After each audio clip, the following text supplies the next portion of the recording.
Good evening, adults, and welcome to Colonel Mastodon Presents Game Night, episode 32. Magic Johnson without the AIDS, baby. We did it. 32 episodes. What are you going to do about that? I'm your host, Dan Farley. Thank you for joining us. If you want to follow me on social media, it's JerseyDan18 on Twitter or DanFarley18 on Instagram. But with me tonight, hope you guys are all doing well. I have two very illustrious guests. One half of the proprietors of the Jester Comedy Company, LLC, and outstanding comedian all around. Please give it up for Franco Danger.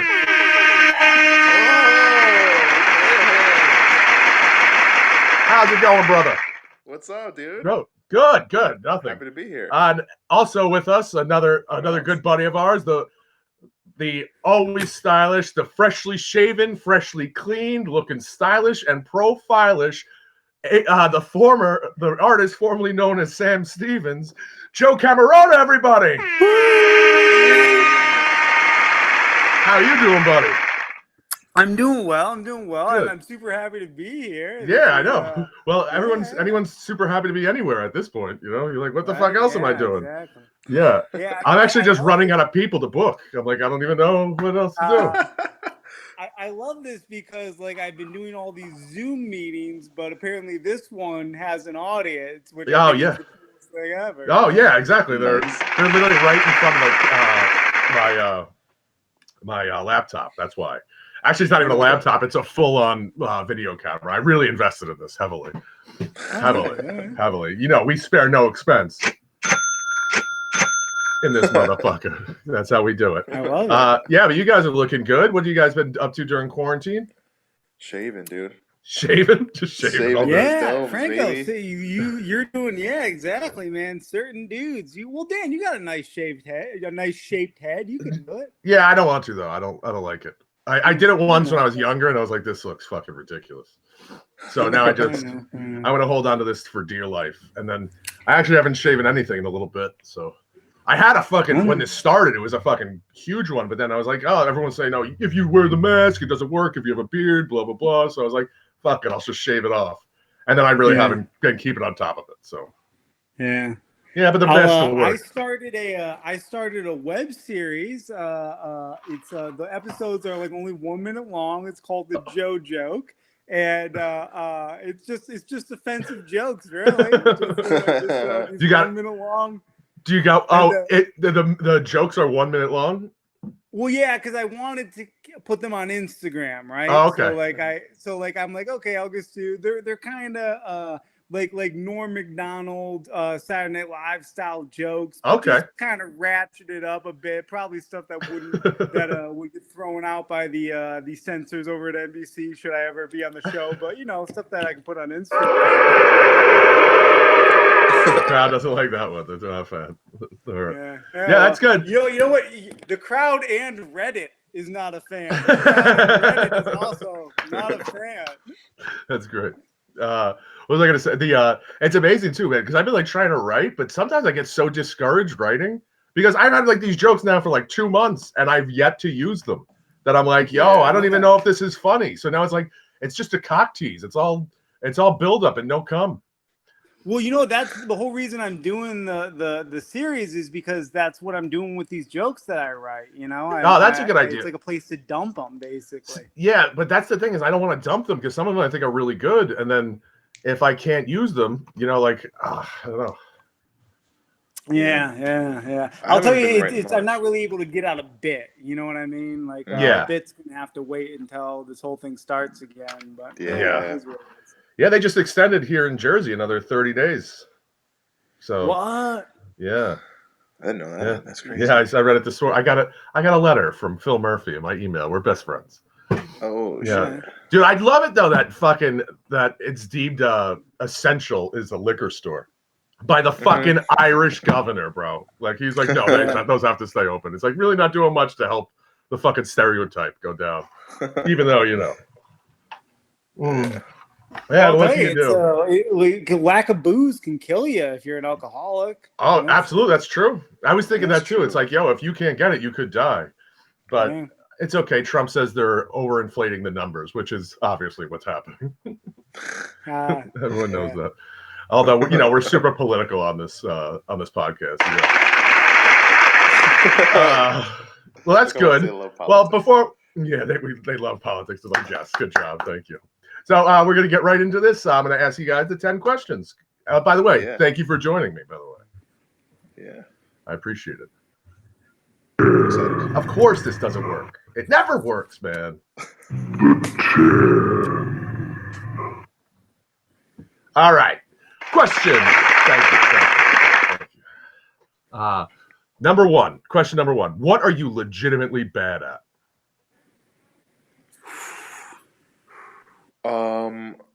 This is easy for me. Flirting. Flirting, really? Dude, I could never, bro. I could never. I had like no game. I had accidental game. Accidental. Dude, it's like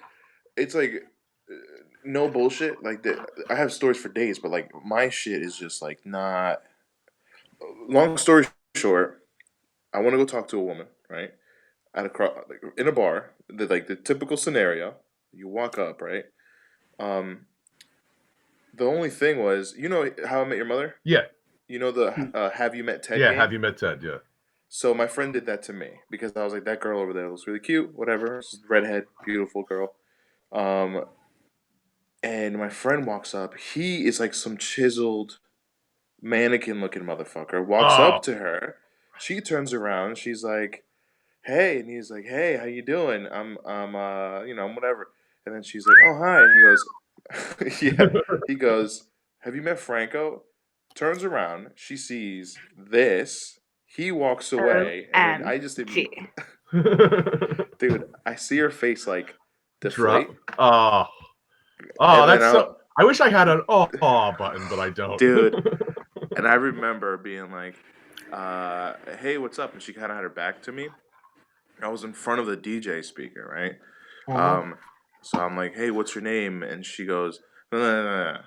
And I go, "Ariel?" And then she goes, "What? No, Megan." And I'm like, "Oh, okay." And then I go, "Oh, like it would have been cool if your name was Ariel." She was like, "Yeah, that would have been cool, like the mermaid." And I would have been like, "Yeah, that would be really cool, alphabetically."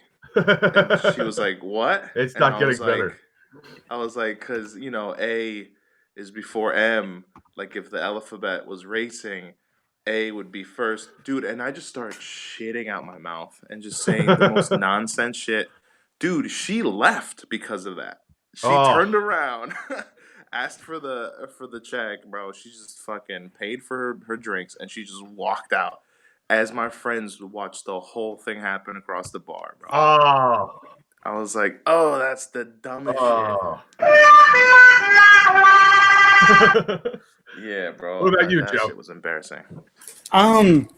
I guess just sports in general. I'm terrible at. I'm a very uncoordinated fella. I'm a very sloppy and stumbling dude. And so I guess I don't know. I guess I can't focus during sports. It requires a lot of focus, a lot of caring. I played high school football for 2 years. And I remember just dudes being so upset at losses and stuff. And I could just never wrap my head around that. Like like Michael Jordan documentary shows us. Those guys are fucking maniacs, some of them. I guess, yeah. And I would see dudes who would return back to the locker room after a loss, and they'd just be banging their head against the locker. Like, and in my mind, I'm like, it seemed kind of fake. Like, in my mind, I'm like, I think they just want everyone else to know they care, but there is a certain level of caring even to that. Yeah. And I could never wrap my head around committing yourself to the bit. Yeah. I guess I'm just too bohemian of a fella in that way. So, yeah. So what made you want to do it the second year? At the time, it was kind of like my parents were really worried about me being gay. And so, like my whole childhood, they were just really worried about me being gay. So they just kept on signing me up for sports. And as crazy as it sounds, I didn't know you could just quit. Like, I kind of thought that might be a gay thing to do. And then at around sophomore year, I'm like, you know what? I don't care if it is a gay thing to do. I was like, I don't give a shit. Yeah, I don't give a shit about that. I'm definitely legit bad at taking pictures. Like every picture of me is the worst picture in the world. Like everyone I look at, I'm like, oh, I just want to like, just every one of them. It's terrible. Yeah.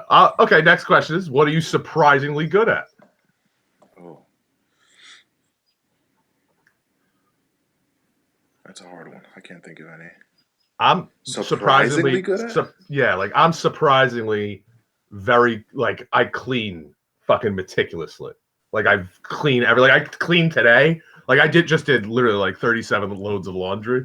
Like I'm down to like fucking old school like Irish mother, just like I was scrubbing the floors and shit, and I made sure like everything was just sparkling. That's what I was like. Because if I see anything, I'll get like pissed, and I'll be like, I don't half-ass it. Yeah. Surprisingly good. Now, does it have to be like? Is surprisingly good mean like, wow, you're incredible at that thing, or like, no, that's just you're good at. You're good at that one thing. Like the one example that I've been given on here is that like I sew pretty well. I could sew like I'm straight up made to be a housewife, bro, and but it's not like I'm great at sewing. I just could do it pretty well. Okay. I guess one for me is imitating noises and people. Okay. Like I've heard your like, imitation of me, which I don't care for, but no, that's not the best. But like I have this weird habit of like if I hear a strange noise, I automatically try to repeat it. Like immediately without even knowing. So sometimes it's like, people think I'm making fun of them or something at the store. Dude, it's so funny you said that because I was thinking about that this morning. Like there was a fucking bird that was just like chirping. It was like, and I was like trying to mimic it, like and specifically exactly what you're doing. It was making like such a weird chirp that I was like, oh, and then I just couldn't do it, and I gave up, and I finished my cigarette and went inside. But like, it's funny that you mentioned that because that thought went through my head this morning. Dude, like there was this thing that me and my friends would do in high school. It was the dumbest shit ever, but we'd make fun of someone's rhythm when they would say something, like the cadence of their speech. Kind of, but we would make it so ridiculous. We'd imitate it like such a ridiculous version of it. Yeah, we'd keep doing it to them as if like they were the ones that said it like this. There was one that cracked me up where I think we were in detention. Right, and my friend Chris, he was so good at this, and it was so funny. I'll never forget this. We're in detention. It was hot in the room, and this one girl goes, "Hey, can I open up a window?" And then my Chris goes, "Hey, can I open up a window?" And then, dude, we all started dying because he just went, "Open up a window," and he kept doing it over and over again to the point where she felt like she should be offended. She's like, "Stop it." Yeah, but it's like, yo, you didn't even sound like that to begin at all. And like, just started going, and then, whenever we saw her for the rest of that year, bro, I'll do this. I would do the same shit, but I do it with my brother a lot because he's the only person that like gets what I'm doing. But I'll do it like we'll take like a movie quote and we'll go so over the top with it. Like it'll start off like as legitimate like the one we were doing is in Pulp Fiction was when Travolta and Samuel Jackson are eating at the diner, and he's like, "No, I don't dig on swine," and he's like, "What? Are you Jewish?" But like it started off like that, and then it was like, "Are you Jewish? Are you?" And then by the end, it's like, "Are you Jewish?" Like it's like that extreme. So like it's not even close to the impression anymore. We've gone above and beyond even sanely talking about it. Oh, dude, I love that shit. It's so fun. What about you, Joe? Joe. I think I'm surprisingly good at eating pussy for my life. That I pointed out earlier. I'm not good at sports, but once again, I don't care about sports, but I care about eating pussy. You care about I do feel that's a cop-out, though, because I feel like most dudes are probably pretty good at eating pussy. It doesn't seem like that hard to do, you know? I don't know. Oh, I don't know. You're getting the floor wet over here. I'm happy the floor is horny, you know? And yeah, it's Yeah. So yeah, I guess that. I guess because I care about pussy. Yeah. I care about not being alone. So like in a That's relationship, I'm like, I hey, That's see. do See, so not leave. you're And it's like that picture with the Arnold Schwarzenegger, Carl Weathers. It's like not being alone, eating pussy, dying happy. yeah, exactly. So I yeah, get it. So that makes sense. That's good. A good answer. What unconventional smell do you secretly love?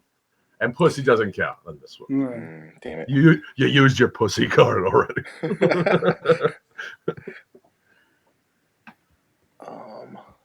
I was trying to think of a different one today, but I sometimes, this is kind of gross, but I sometimes love, like, if I'm smelling my hands, like, under my fingernails. I don't know why. How to smell. Sometimes it does. Well, mine sometimes smell like cigarette. It changes upon the day. That's what's interesting about it. Sometimes I like it when it's a little dirty. I guess gasoline for me. I like Gasoline's a big go-to on this show. Yeah. I'm a fan of dog shit. Really? Okay. No, I'm kidding. I'm mad both of you guys went on. It's okay. Nam D's answer was like, yo, because my dealer, like, I'll go to his house, and when I'm copping, like, it always kind of smells like cat's piss. So I'm kind of getting fond of it. I'm not gonna lie to you. That's funny, dude. Yeah. I don't know, man. I feel like, all right, every dude's answer. I mean, every dude's answer that should be like, okay, balls aside, what other smell? I don't know, man. Unconventional. I can't. I guess. You know what? Doctor's office soap. Really? Although I know what you're talking about. You know what I'm talking about? I know exactly. I like that. There's something about it. It's not like I wouldn't want it in my house. That's not the smell I want in my house. No. But there, it just feels right, you know? You know what's weird about smells? Like this right here. So I bought like this disinfectant spray. And at first it smelled really good. By day 5, no, it did not. Oh, yeah. It does not. Yeah. I was like, oh, that smells pretty good. Now I'm like, do I really have to disinfect this thing? Yeah, I guess I do. And then what movies or movie have you walked out of? And I've expanded this to the COVID times that like you're even watching it on Netflix and you have nothing to do and you're like, nah, bro, I'm not doing that. Damn. I don't know. Give me a second to think about this. Okay. I'm trying to think of a movie recently that you know what? Like, it's really not a reason why. But I just didn't even get back into the second season of Narcos. Like, I know what happens to Pablo Escobar. I know it, and then I should watch it though. But bro, I watched the first season. But how many seasons? You just watched the first season, not the just second the first season, not the second season or the Mexico season. Okay, the third season of the regular Narcos is by far the most intense season of the whole series. Okay. I just finished watching it today. Maybe I'll give it another try. Well, now that I'm not doing shit, I might as well try. Oh, you know, it's one I completely gave up on, and I'm never gonna watch it. Is fucking House of Cards. Right. That was what I watched the first 2, and I was like, "This is pretty good." And then in the third season, I was like, "What the fuck is happening here? What are they talking about?" Like, I don't even know. I'm politically savvy, not that politically savvy though. So like, I'm a fucking congressman, bro. I bailed on the last season of The Office. I made it all the way to the last season, and then I was like 4 episodes left, and it was just it took me years, man, on that last season. I guess I never finished it. Yeah, it's really the last episode is pretty good, but that's about it. Yeah, but you know what? I would just recommend watching. But Steve Carell's in the last episode. Oh yes, okay. So I recommend watching that because you know what it is. Yeah. You already know all the players. You know what it is. Yeah. Dude, I was dead ass. I was thinking The Office as well, but The Office UK. I love that show. The first time I saw it, I just didn't get it. It was just so long ago. Like, I guess when it came out or something like that on Netflix. And I didn't really watch The Office, or I didn't really know anything about it. I watched a couple episodes and I was like, I can't do this. Yeah. And then I rewatched it. Oh, it's cringy. It's very cringy. It's No, but brutal. I didn't find it funny, and then because I didn't get it, and then the second time I watched it, I was like, oh, I get it now. I Mhm. get what it's supposed to be. Because the whole But difference is like in the U.S. office, he's an idiot. In the British office, he's an asshole. Like there's a huge difference. There's like yeah, and like Tim, I like so much more in the British office, who's Jim in the American one, yeah. because he gets pissed the fuck off, bro. He's like, "What the fuck are you talking about?" Like he's so mad. It's like, "Oh, that's me. I would do that. I did that yesterday. I did that yesterday to someone." England has got to be this cool place, man, because England, I went there. Ready for this? Okay, here's a theory that I have about England, okay? Okay. Oh wait, here's the thing. We all know that people aren't ready for this theory. This Yes. makes people uncomfortable, but it's true. We all know that you people are born with autism. Okay? It's I love not where this caused is by going. vaccines. People are born with autism. It's a genetic trait, okay? Yes. People are born with autism. It's a genetic trait, but that makes it the same as like red hair, Yeah. which means certain ethnicities are more autistic than other ethnicities, but no one wants to name names. And I believe the English are just massively autistic. I'd be dead serious on this because they do this thing. Is Franco hiding? No. Yeah, I'm. I can tell he's opened a beer. Yeah, I know that sound. Okay. Yeah, I don't want it to be screened. And they do this thing in London where this is true. They do it. They do this thing where they go. They're all overly polite, and they go, we don't know how polite to be. We're overly polite because we don't know how polite to be. And I knew this comedian named Josh Merowitz who was overly polite because he didn't know how polite to be, and that guy was diagnosed with Asperger's. So I'm sitting there and I'm like, this whole country has Asperger's? That's fucking insane. And so when you tell me how that dude Tim was Hot take. there, I believe that is England. They're just autistic people putting up with one another. I think that's why Ricky Gervais is famous, because he's one of the few non-autistic people. So they're all just really impressed by the dude, Dude, if it's genetic, you got to be able to name an ethnicity that exists. It's like red hair. It's like red hair at that point. You just go. The Irish and Jewish people are more likely to have red hair, so let's name names on the autism. Dude, you know what I would die? You know what movie I wouldn't walk out of? What? The autistic James Bond. I would love the fuck out of that, dude. Okay.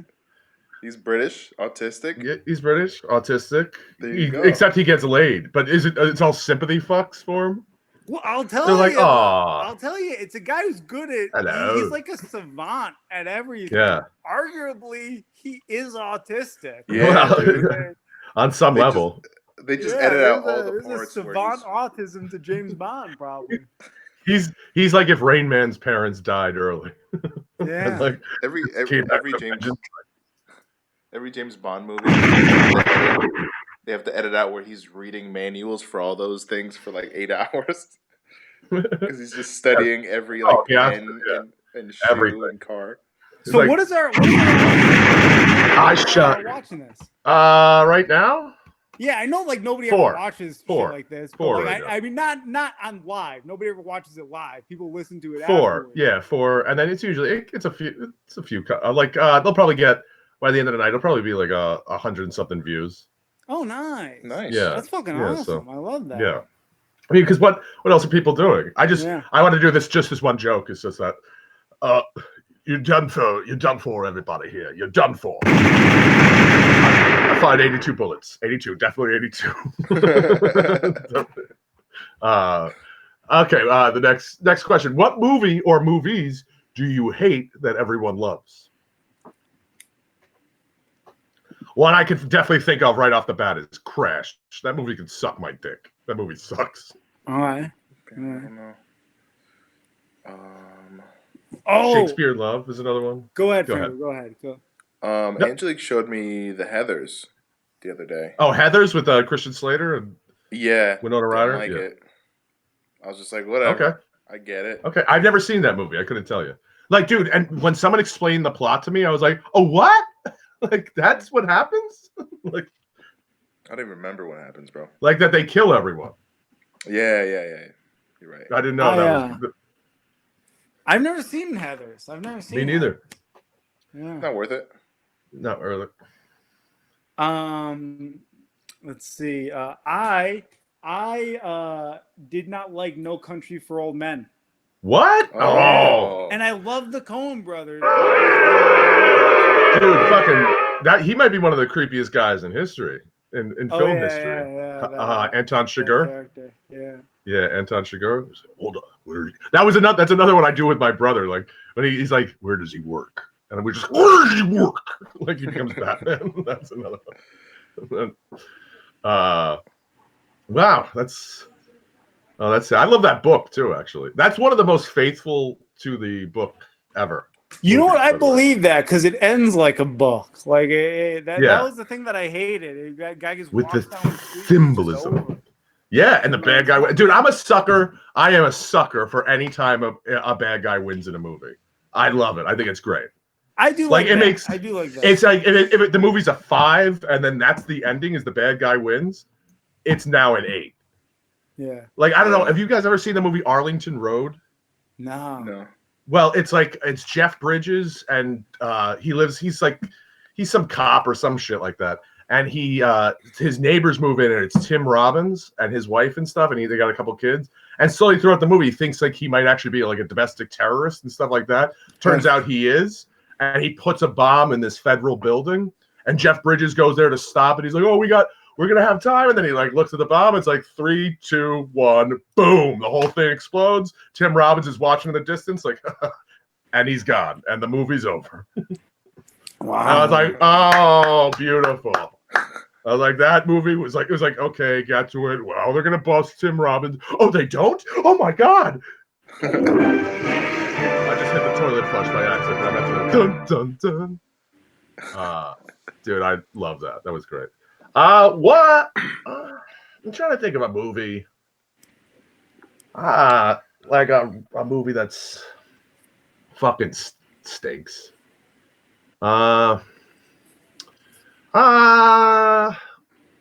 Listen, I love The Karate Kid, but it's a dog shit movie. Let's be honest. Like, I love The Karate Kid, but it's. I've seen parts of it. I've never seen the whole thing. That kid had everything coming to him that those bullies gave him. It was 100% his fault. It is 100% his fault. Like, dude, can you imagine? Like, my whole thing is like in the beginning, he gets into a fight with the Cobra Kai because he's like the one dude, Johnny and Allie, who, spoiler, Daniel LaRusso ends up with that at the end.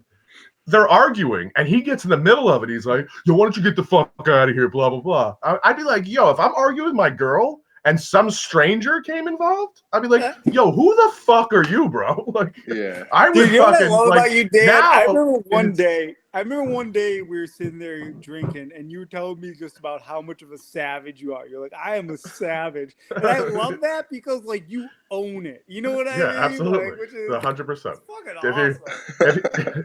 If you're going down the toilet, you might as well accept that you're a turd. No, that's what makes you a great comic. People are fucking savages, and they try to hide that shit from the world, man. And they but like deep down, you would do this, like you'd want to do the same. You never would be like, "Yeah, you're right. I was a little off my rocker there for a second. Thanks for straightening me out." You'd be like, "You're fucking next, bro." Like now we gotta follow by.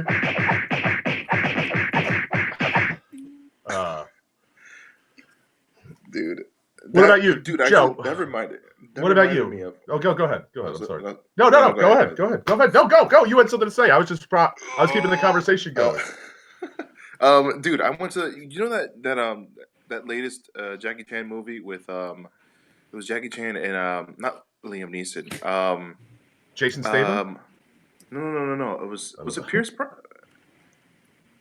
Was it Pierce Brosnan? I don't know. Jackie Chan or something like that. I don't know. I can't remember. It was some Irish dude. All right. So it was an Irish dude, and it was Jackie Chan. Colin Farrell? Jackie Chan. It was an older Irish dude, right? or The something. Lucky right? Charms guy? Yeah. Well, anyway, it's like a serious. It's like the first serious Jackie Chan movie where he's actually shooting guns and shit, Oh, and he's okay. not like the good guy, like the the friendly like please, I'm being a hero. He wasn't that. It was like his daughter Yeah. got killed, and now he's coming for next. Oh, I Are you remember talking that. about Taken? Are you? No. But it was kind of like that, dude. It was pretty much that. It was just an Asian Taken, right? So I'm watching this movie. I'm with my girl, right? And I'm with Rafael Hernandez. We're gonna watch this movie, and we watch like 15 Asians walk in, right? Yeah. And they're all ready. They're supporting, the Chan, So we're watching this movie, and it's a serious movie. There's no. Oh, there's The no, Foreigner? Yes. That's. The I just Foreigner. looked it up. I didn't pull it out of my Okay, ass. yeah, I It's a remember serious. that. So who's he with? Rufus Jackie Chan who? Jones? No, Jackie Chan and Colin Byrne? no, he's famous. He's a big Oh, name. it is Pierce Brosnan. It is Pierce Brosnan. Pierce Brosnan. There you go. So it's Jackie Chan and Pierce. Serious movie, super serious. There's a point where Jackie Chan takes a picture of Pierce cheating on his wife, right? Sends it to him in a text message. He gets it while he's with the mistress because Jackie Chan's about to blackmail him. He looks at the text message. He looks outside to see if Jackie's still standing there, and he's gone. Serious moment. But 15 Asians just start cracking their asses off. And they're just dying at the fact that Jackie's not there anymore, dude. And they're like, ha, ha, ha. We're like, this is not a funny part. That's not funny at all. Jackie pretends, at some point, he like pretends to shoot someone. Okay, like he's like, makes them flinch, and they start dying. A dog is dead. Yeah. Right? Which we think is dead. Then the dog gets back up because Jackie Chan only poisoned it instead of killing the dog. Oh, of course. They start laughing. We're like, what the fuck? It's a serious movie, and it was the weirdest experience of my life. Yeah, it always is. It's always weird so when that happens. Yeah. When like the whole audience starts cracking up when it's not a funny movie. Yeah. Dude, So like there weird. was one scene, and I was with my friend, who ironically is Asian, my friend Fred, and we watched Lord of the Rings, The Fellowship of the Ring, and dude, at the end, when like Frodo starts sinking to the bottom of the lake, like because I guess the hobbits can't swim or whatever, and like then Sam, dude, I thought he was just like sinking to the bottom, and there was something about it. I fucking lost it. I thought it was so fun. I was like, does he die like this? He just sinks like, fucking. Oh, I fucking, and then I looked at I was keeping it to myself, and then I turned over and I saw my friend, who's also a dickhead, and he's like, we both matched eyes. We're like, ah! We fucking ruined the end of that movie for everyone in that theater. That's awesome. Yeah. By the way, those are on my list of movies I don't really like. Lord of the Rings, like, oh, they're magical. It's like, yo, bro, they're really long. They're Dude, really that long. first one does not hold up. Fellowship of the Ring. People say that's the best one. I rewatched it and I'm like, this looks like cosplay. Terrible. Braveheart doesn't hold up. It holds up acting wise, but it doesn't hold up in a lot of ways. Like you're like, these fight scenes they needed CGI. Yeah, they really needed CGI because they're clearly not hitting each other. Well, they also just the armies aren't that big. You're like, I just want bigger. Like dude, there's the extras. Speaking of Mel Gibson, that's one movie that is also awful, but whenever it's on, I watch every second of it. Is The Patriot? Okay. Like, I'm sure the white guy who had a plantation and black people who worked for him that weren't slaves, and he was like, no, I'm gonna make all these free. Yeah, I'm sure that's what he did. Like, I'm sure that's exactly. Dude, that movie's terrible, and I love every second of it. And that movie also has my favorite racist remark ever on it, which is I can't even say it. I'm not gonna say it on here. I was thinking about it, but it's so like over the top racist that I'm like, it's perfect. Like, it combines two slurs together, and it combines ER and A, and it's at the end of it. I think. What's the A? Like how they say it in rap songs. Oh, yeah. A was. I thought ER was one word, A was the other. No, it's all. Gotcha. Yeah, it's all just one fluid, just one fluid by some old racist that signs his slave up to take his place in the Revolutionary War over him. but you can have them. That's what he calls them. Oh, Wow. dude, it's so funny. I've seen parts of the Patriot. I've never seen the whole Patriot. It's No, not I've good. never seen it. It's not good, but I recommend it. I totally recommend it. I just Like, never really get down with that, like I just Civil noticed how War times, any colonial time thing. I'm just like, this is dumb. there's one. Yeah, you know what? I agree, but you know what else? I can't watch the colonial time like era movies because it's so fucking dark, dude. Oh We yeah, know you're filming a movie. Put a lamp on. yeah. Just turn a Yeah. fucking lamp. Why is it always dark as shit? We get it. Yeah. They had candles. Yeah. But They we had- don't have to. We don't have to Realism. squint to watch a movie. I'm not watching this for its realism, bro. Yeah. Sometimes too, like the outfits, I'm like, it just really weirds me out that people wore that shit. Like, Oh yeah, Dude, like the for powdered real. wig. The powdered wig, weird. yeah, like the powdered Yo, wig. and to this day, when you watch What like, is going?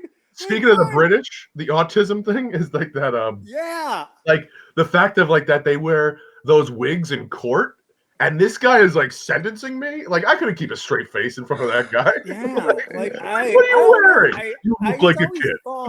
I always thought one of the pleasures of being a dude was that you kind of just phoned it in, Yeah. with like clothes wise. You know what I mean? We're like, even if you have a real job where you got to put on a suit, yeah, there are some dudes who really there's some GQ guys who really take pleasure in it, but for the most part, you know, you Yeah. just kind of phone it in and still get pussy. You know what Yeah. I mean?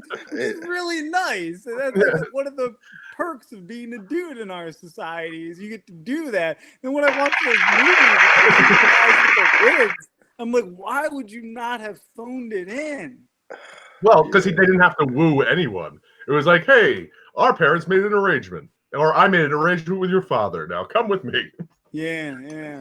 so you don't have to. Now you want to All look the more fancy for reason your to friend. not wear that ridiculous outfit, though. Like Well, all the more, you know. dude, that was A lot one of my closeted favorite. gay men back then. That's what Oh, I think. Oh, A lot of absolutely. closeted gay dudes. That they were like, I don't understand why I'm attracted to Jefferson, but I am. Yeah. I don't even want to say gay because most gay dudes I know don't even oh, wear wigs. dude, Or, you know what I I mean? would Like, love- that's not even...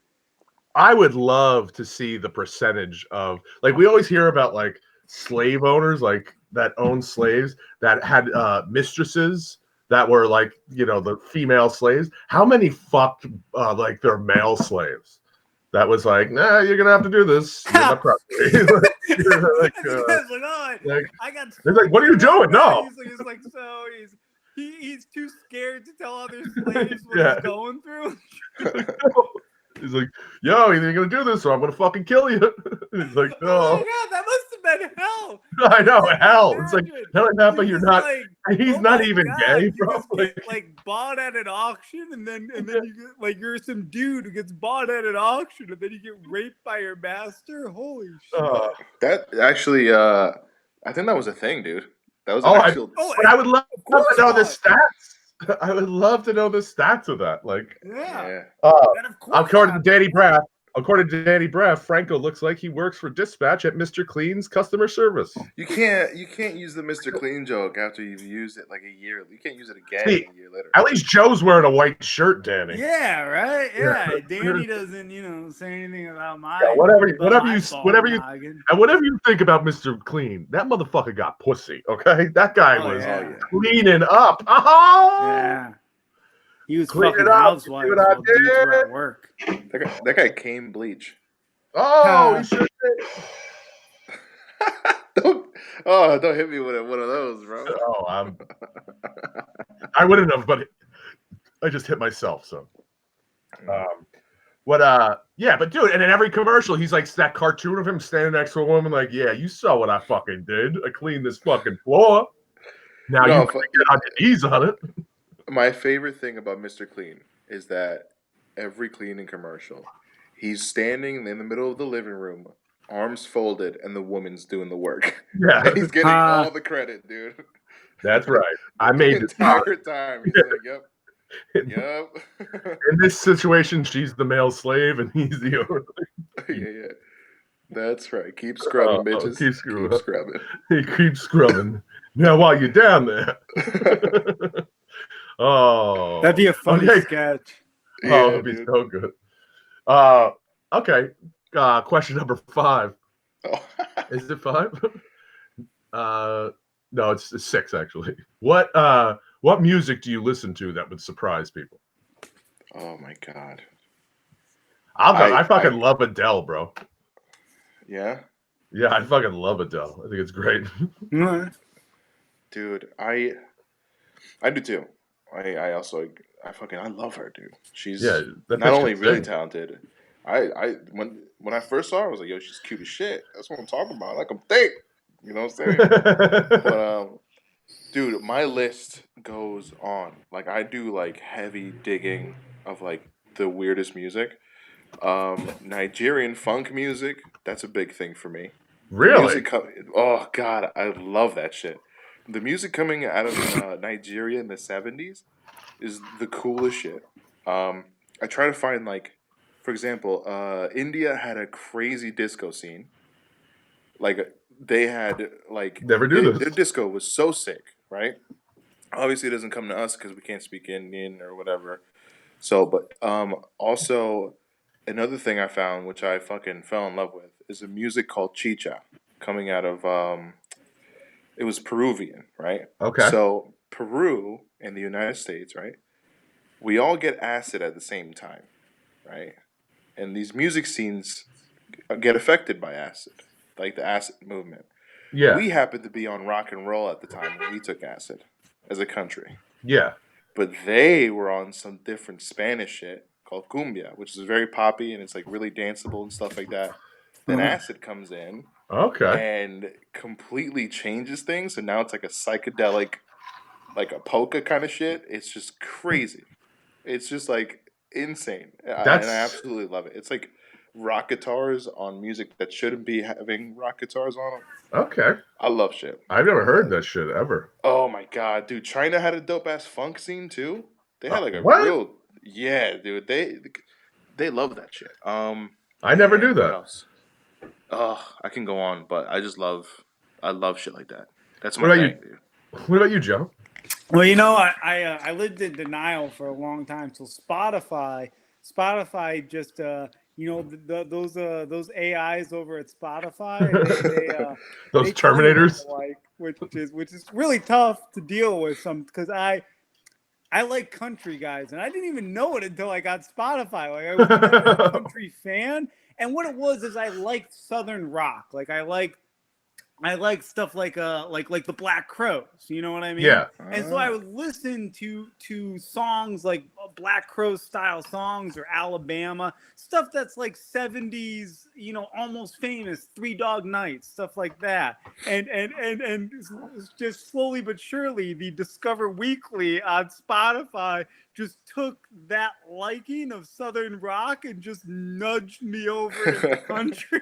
But it's always like it's not lame country. It's like Sturgis Simpson, like stuff that's like Hank Williams Jr., like Hank Williams III, stuff that's like I like Hank Williams, dude. yeah, stuff that's like drug, like Johnny Cash, stuff that's like rock, like drug. Johnny Cash is great. Got you.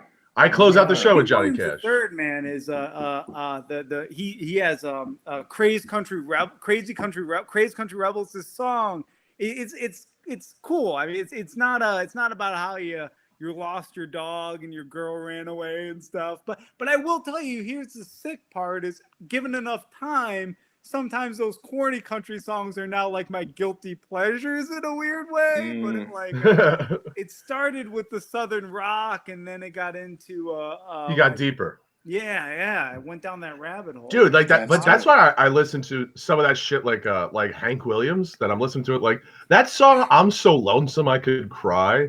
Think of that title.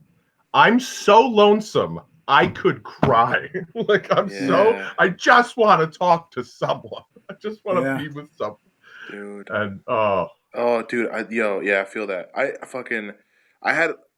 have like these moments for like a month where I would just go digging into these different genres. And my favorite is like the same thing. There was a bias behind country. There's always like a stigma behind it. yeah. But I honestly think it's just because people haven't found their era. You know what I mean? Yeah, Of what yeah. country they like. I started digging on some fucking old school like 50s type of shit and like some early Willie. Some early Willie yeah. Nelson, bro. Yeah. The first time I heard Hello Walls, I was like, what is this? Or that song Buddy. Oh, dude. That Have you heard shit of like Lefty fucking rips out Frizzle? your. Yeah. Lefty Frizzle? I Yeah. thought he was a Crip. First of all, it sounded like a Crip. Lefty Frizzle. I was like, this is. But I was listening to shit. Yeah, I'm like, yo, this is not bad, bro. And it's so cool because it's like country, especially. It when you listen to like older country, it like paints a picture of what that country was. Oh, absolutely. And what we were listening to as a country, and like, but it just paints a picture. Very much exact. That's perfect, actually. It's a very like visual music sound. Like it's like, oh, I'm sitting in the backyard of my back of my truck and blah blah blah blah blah, and I'm like, like you could actually see what he's doing. Yeah, it's like you're like, okay, like he's sitting on the back of his pickup with like his fucking dog drinking beers or whatever, like, and there's tall grass in front of him. Mm-hmm. Oh, by the way, Joe, I wanted to ask you, because for those of you who don't know, Joe would take piano lessons to learn kind of how to simply play every song. Yeah, I did that for a while. How's that doing? How's it going? Well, you know what? So when I moved to New York, I stopped doing that. I've always wanted to look for another guy to teach me, but you can kind of teach yourself. I mean, it's just the nice thing is if you have a teacher, they can tell you, hey, hold this note for longer and whatnot. What's interesting is I figured out that when you go to piano bars, because I was always curious, how do those guys know all those songs and how do they play all those songs? And the secret is that they play it just because those songs are largely 3-4 chord rock songs. And so they go and they find the 3-4 chord, the 3-4 chords, on the guitar, and they just translate it into the piano. And then they just hit this, they play the same chords with both hands, and so they really use their voice as the other instrument.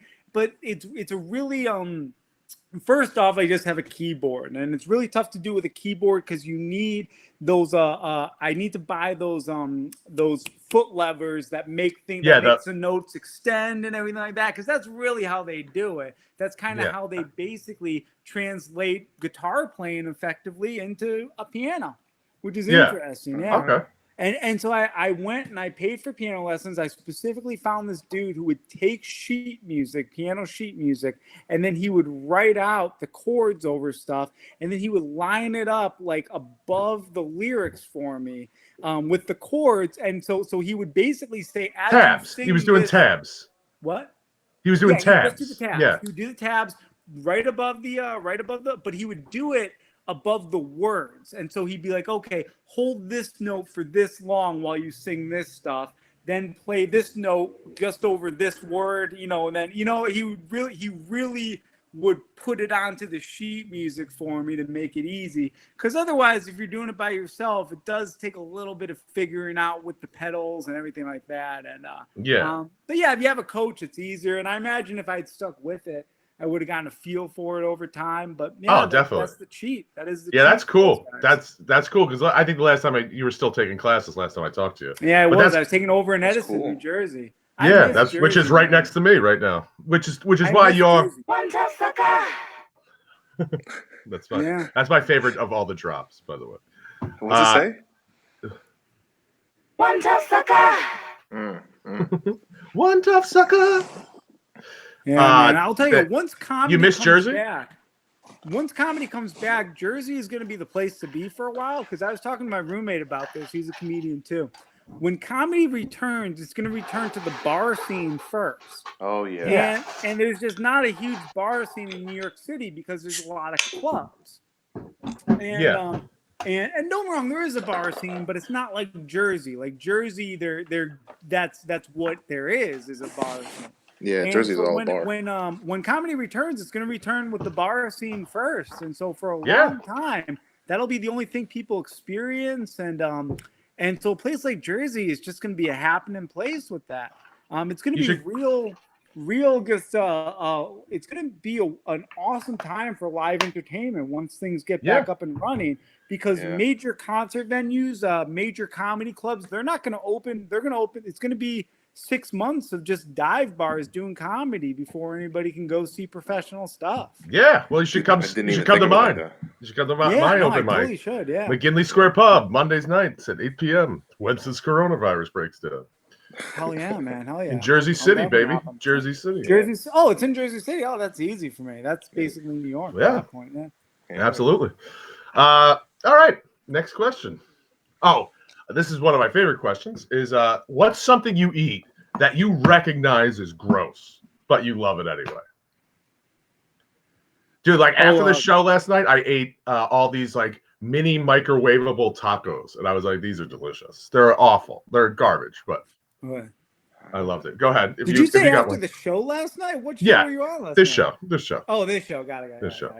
I was like, oh, it's some underground comedy in Jersey. Super underground, baby. We keep it super underground. I canned oysters, canned smoked oysters, man.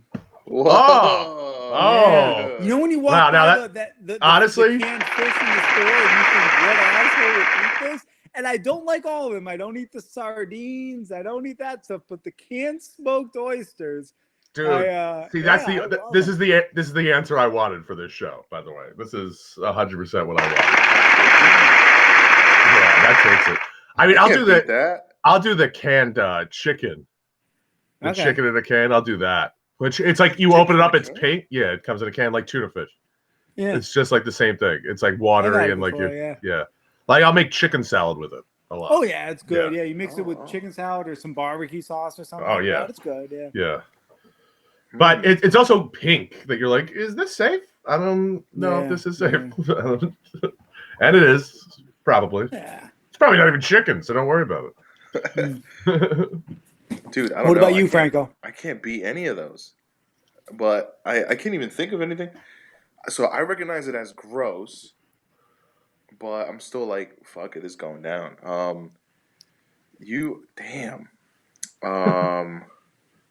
I mean, like you hit it out the park with the you really did. Right? Again, smoked oysters in a can. Yo, I think the 7-Eleven tacos. Yo! Oh! This is the first night that I didn't say that. I didn't say the 7. I always my go-to answer is always the 7-Eleven burrito. Yeah, it's always the 7-Eleven burrito. It's so fucking disgusting that I'm like, I gotta like it. I don't know. Yeah, dude. Oh, you know what else, bro? My mom used to get an Aldi. She used to get these motherfuckers. We're growing up. These pizzas that just be like little circles, but you put them on like that little bit of foil right there. Yeah, they're like little personal pizzas. Those are shit. It'd be like pepperoni, but you're like, what are these little red squares? Yeah. This isn't pepperoni. Yeah, this isn't pepperoni. What fucking animal did this come off of? This is probably fucking half horse hoof. Shit. Dude, you know what's one too, like that I remember eating? Like, you remember when you got like that square pizza in fucking elementary school on pizza day? Oh yeah. Dude, the pizza we would literally make the joke that it bounced because you would throw it and it would bounce. I fucking secretly loved that shit. Like I was like, pizza day, baby. Let's go. All right. What's an activity that you do that you secretly love doing, but you recognize is a little weird? I don't know. I say like I'll give you an example of like what I do. Number one, I do all of my stand up on my porch in the dark by myself, like smoking cigarettes. So anytime like you see me, I've rehearsed all of those jokes at least 200 times by myself. Like saying them out loud. Like my neighbors must think I'm nuts, but I'm like pacing around in fucking pajama pants, like just smoking bogeys. Like, I feel every comedian does that, though. I mean, man, the amount of time I've heard comics come up to me in New York City and be like, "Hey, I was gonna go say hi to you on that street corner, but you were talking to yourself." And I was like, "Yeah, I was about to go do a set." Yeah. But then I'll also do the same thing with because one of the music genres that I love a lot is I love show tunes. Like I'm a big show tunes guy, and so I like literally like fully act out a fucking scene like on my porch by myself, and I fucking have a blast doing it. Like I'm having so much fun. Dude, when this all ends, we got to go together to there's a bar in New York City. It's a piano bar called Marie's Crisis. I'm so there. I'm so there, bro. It's a piano part that only plays show tunes. I'm there. That's dope. Yeah. That's cool. Guys, hold on. I'm sorry. I have to pee. Okay, go ahead. Yeah, there's 1 second. like one of my favorite bars of all time. There was this place in Disney World. It was called Dueling Pianos. Okay. And it was, you would just go in and like those piano bars like you were talking about, dude. I couldn't have had more. I was also underage getting in there, so any bar was awesome. Yeah. Like I was 17 going in there, but you just put the fucking name of the song in, and they're just like, hey, this, like that's when you said that to me, it was like I totally know what he's talking about. Like I would love to have that skill. That'd be so fucking fun. And you know what? It kind of makes sense that it's kind of an easy skill to cultivate once you get into it. You got to get into it, though. Yeah, absolutely, dude. It's so much fun. It like that kind of shit. I would love the piano too, especially. Like I talked about my roommate and when I had in my old apartment, this guy Keenan I used to live with, dude. He would clean up pussy on the piano, like clean up. Like he would just be. He was literally like a child prodigy, and then he cultivated into like, and then by the time he got to college, he was kind of done with it. He's like, I'm not going to be a fucking concert pianist or anything. I don't want to be that. Yeah. So, but he could still by ear hear anything and just be like, oh, I can play this stuff. I just play it. And then so That's like people would be like, oh, do you know that song? Blah blah blah blah blah blah. And he'd be like, oh yeah, and then crush. And then that girl was leaving, clutching her shoes the next morning. Yeah. As I'm fucking sitting there like kind of hungover, drinking coffee, like. Who the fuck are you? Yeah. Like, wow. Dude, those skill. Piano. Yeah, those. What's some weird things that you guys secretly love doing? Okay. I guess biting my fingernails, man. I can't kick that habit whatsoever. Yo, me neither. Yeah, and dude, I'll bite them down to like the point where like it's almost like I think it's like the same thrill as like those chicks who cut themselves or something. Because I'll like bite it down to the point where like it'll be like a hangnail that's like bleeding. You know what I mean? And then I'll stop. But I'll stop like once I have that pain to focus on, which is kind of like in my mind. I'm like, that's chicks who cut themselves. That's dude. Yeah. Do you bite like the side, like the skin, like right next to it, right there? Oh. Yeah. Is that good shit? See, I never did that. My fingernails grow exponentially. They really fucking grow, and they're fine now. And then what do you do? And I cut them with a nail clipper. Fucking weirdo, man. Yeah, dude, my boy. So, man. I've always wanted to kick the habit. The only thing I definitely pick my nose a lot, but. That's about it. I never do it in public, really, but I mean, everyone picks their fucking nose. But I can't blow my nose. Really? Yeah, I can't. I think I have really sensitive eardrums, so the minute I would try to blow my nose, my ears just pop. In that case, really now that you're wearing those headphones. Nah, dude. Like anytime I try to blow my nose, it's just like I could have sworn I heard air come out of my ears the other day. Yeah, absolutely, you do. Like, dude, that happens every time I take a flight. Like, I get severe, like ear pain because, like, the pressure just it's literally someone taking a knife and stabbing it in my ear. Yeah. So I fucking like, no, it does not work. That does not work for me. It's severe to the point of like, oh, I can't like function on life anymore. So I have to like literally one and then the other, and then like, wow, I have to blow. Like, I have to do it like 3 or 4 or 5 times. Before like we land, and then once we land, I do it once again, and it's fine. Wow! Yeah, but it's like it fucking sucks. I can't stand doing it. But I don't want to bore you with my airplanes knowledge. Yeah. So yours would be nails too? No. Here's. I still do like you know when you're a kid and like. You find something that resembles a sword, and then you have like a full-on sword fight. Yes. In your room, in your imagination, dude. I still do that. Really? I'll do that shit too. I don't know where it is, but my mom had like she had like a wooden sword she got from Puerto Rico that just says Puerto Rico on it, and then like I remember. I just grab it and I'm just fucking full on scenes and like I'm actually writing a really intricate movie in my head for like 15 minutes, and I'm like, Yeah, "Fuck, that was exactly. a great movie," and then I'll Exactly. sit back down and do something else. You I'll know do what's some shit weird? like that. You know what's weird? When I was a kid, and this is a really narcissistic thing that I'm about to say, man, but when Do you're talking about that whole sword fighting thing, when I was a kid, I used to, this was before the Truman Show and everything. I was kind of a loner.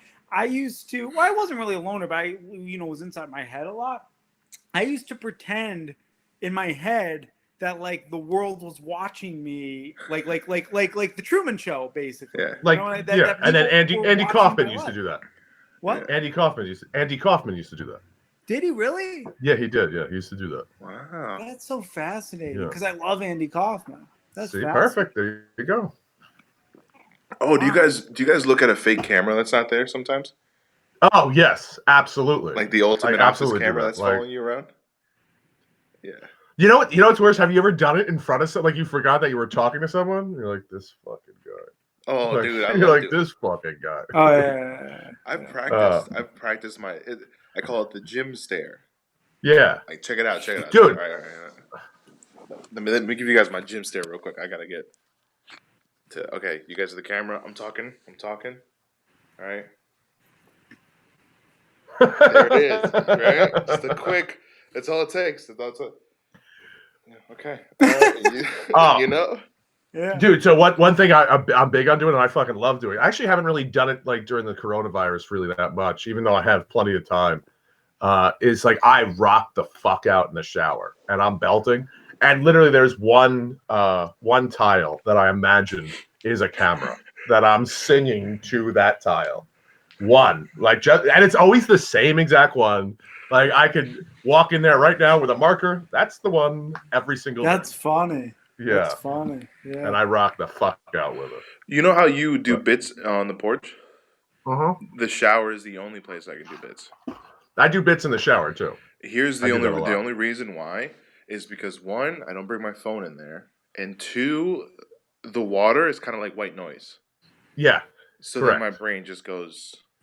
Yeah. The only thing is sometimes I will, like, if I'm being really meticulous about it, I'll time myself at the same time to see how long that bit is. So if I get like the light, I know I can do this bit. And if I can't, then I like, like it's just like in my head, even though I know how long 30 seconds is when I'm on stage. But isn't that weird, by the way? Like when you first started doing stand-up, how fast the time would go. And now I can tell you almost to the second how long I did. Dude, how long I did on stage. Like I remember starting comedy, like, and then two of my friends started with me. It was Kate Nichols and my friend Adam, who's not doing it anymore. But we all started, and then I remember texting them and be like, "Yo, did he die? No, not that." No. Imagine if he was casually like, yeah, he died of COVID-19, and then he just went on. And That was a bad joke by Dan. No, I don't know if you know this guy. He died. He was a comic that we. No, know. I didn't start with him. I met him. I think I met him like a year later or 2 years later.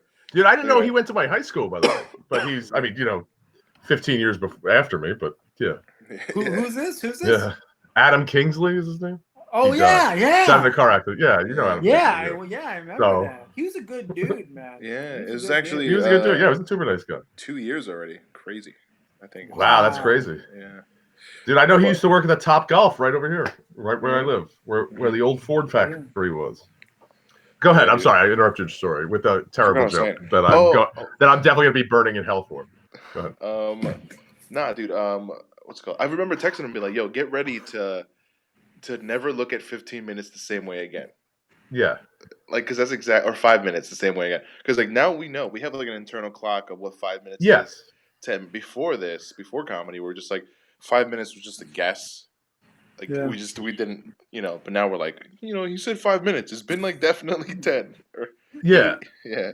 What was it? Like right before, and it was like, it really like dawned on me. Like I knew it, like I secretly knew it, but I did this show in Belmar in January, by the way. So it was freezing in a shore town.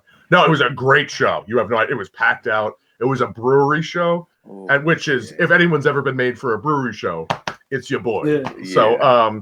So I go in there and I get it there, and the guy who's running the show, Angelo Gingerelli, Oh, okay. Yeah. and he's running the show, and so I'm on it, and he's like, okay, you get 15 minutes, and I'll light you at 13. And I literally was doing my shit. I did it, and I got to 13 minutes in my head, and I looked at him, and then he was like that, and he raised the fucking light for and I was like, there it is, right there. And I was like, crazy. perfect. I was like, wow, that's amazing. Dude, I remember one of the first times I got to do 20 minutes. I put all my material together, which I never did put. I never knew how much time I had because I never put all the jokes together. Yeah. I always did them like at 5 minute, like little clumps. Yeah, of course. So it's the first time I ever put them all together, and I was like, I don't think this is 20 minutes because I'm still not like sure how long each bit is. So I was like, make sure you riff in between, right? The dude didn't give me the light on his phone like every other fucking comedy show. He had a dull blue light bulb on a switch in the top corner of the room. Like I was supposed to know. Almost like Stress Factory, like that. Oh, no. Stress Factory is kind of obvious. Yeah, but sometimes I can't with the fucking with the camera there now. The projector, yeah. I can't see it that well. Like one night, I almost got the light. I was like, "Really? You're gonna give me?" He gave me the light, but he's like, "I was gonna buzz you off." I was like, "Yo, what the fuck, bro? Like, I've been coming here for fucking 10 years."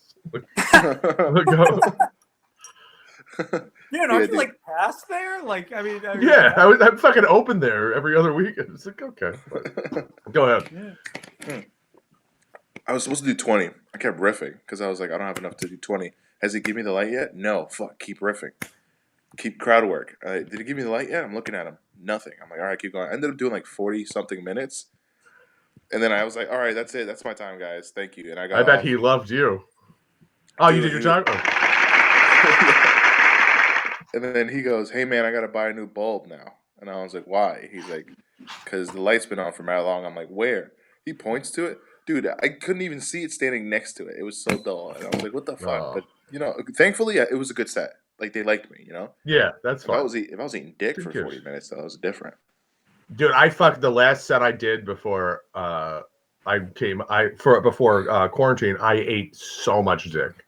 So much dick. Like, it was terrible. It was at that, I actually did a podcast, and then I went to Elazar's mic in South Amboy. Mm-hmm. And where it's like the paid spot or whatever. Yeah. And so I was like, okay, I'll get up there. It was 2 blocks away from where I was doing the podcast. So I was like, I might as well go there. So I went there, and also I left my credit card there, which it's still there, by the way. That was like March 12th. But I digress. So and then, dude, I just fucking ate it. Ate it. It was at like an empty. Oh, so bad. Yeah. Oh. You know what's so weird? Elzar's gotten way better. I was at a show out here in Staten Island, and I was on the show, and he showed up, and he was there, and he got up on the stage, and he was way dude. Not to be weird, I wouldn't even tell this to his face. He used to suck, so bad. Like I just would feel bad. No, we all used to suck though. But I was like, I don't feel bad for him anymore. Like it's like he actually got good enough. Like I'm not gonna say he's the greatest comedian I've ever seen, but he definitely got good enough. Here's one, and I still have one more question to ask you, but but have you noticed this about comedy, about yourself and your own skills, that even if you're bombing, you know how to fucking morph it into, like, I don't know, Franco, how long have you been doing comedy? 4 years. 4 years. That's Joe? 9 years. 9 years. So I've been doing it about 11. Close to 11. About close, give or take. Not a little less than 11. And I like when I'm bombing, I don't even get uncomfortable anymore. It's more we're just all gonna go down together now. Now I'm gonna make sure you are really uncomfortable. Well, like I'll tell jokes. Even if I'm bombing, I know I'm not the least interesting person that went up that night. I know there's something where they're like, okay, they're like, this guy's bombing, but it's kind of interesting because we can tell he's done this a bunch before. Yes. So even though he's sucking right now, it's kind of interesting to see someone so seasoned bomb. Yes. Interesting. But also, but now I'm going to make you hate me. Yeah. Like, I can't. That. Oh, you know what? You know what? It's crazy. Black rooms don't like me, man. I just have that. Some of them I don't do. like you either. Some of them do. But I think I bomb the hardest in black rooms. You know what? I'll be the exact opposite. Is that I do very well in black rooms. I could see that. Yeah. I do very well in black rooms because I don't take myself seriously at all. Like I'm like, yep, I get it. Well, And your jokes are very quick. Your jokes are very quick. Yeah. And yeah, like you don't take yourself seriously. And also you're just not like you don't pander to people, Dan. And Yes. You don't. Yeah. And you Well, don't. thank you don't you. sit there and you're like, oh, it's a black crowd. I got to pander to the black crowd. You don't No. do that. You're just But also, dude, I remember doing one bit that I did. It was like comparing. I remember I wrote when I first wrote it. It was comparing Irish people and black people, comparing them together, and the similarities between them. And then for one random night at the Stress Factory, it was all black crowd. And I was like, should I fucking do this? Should I fucking do this? I was like, fuck it, I'm gonna do it. And I did the whole thing, and they were like, ah. You know it's good when the best compliment you could get at a black crowd is someone coming up to you afterwards like, you stupid.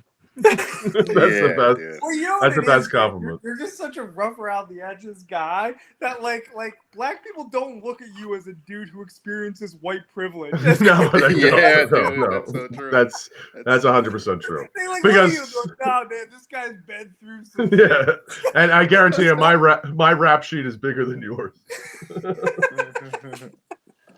That's so funny. Because there's a certain type of white person who doesn't get to cash in on white privilege, and that is Dan Farley. It's Daniel Patrick James Farley right there. Like they fully believe that cops just bother you like Correct. they do that. You know? Correct. Yeah, for real, dude. Correct. And that's why your boy don't drive no more.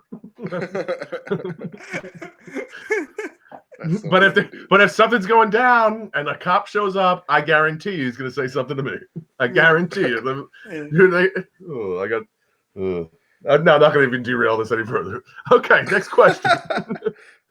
If you could have one person from history on Twitter, who would it be? Oh shit. One person from history, huh? Yeah.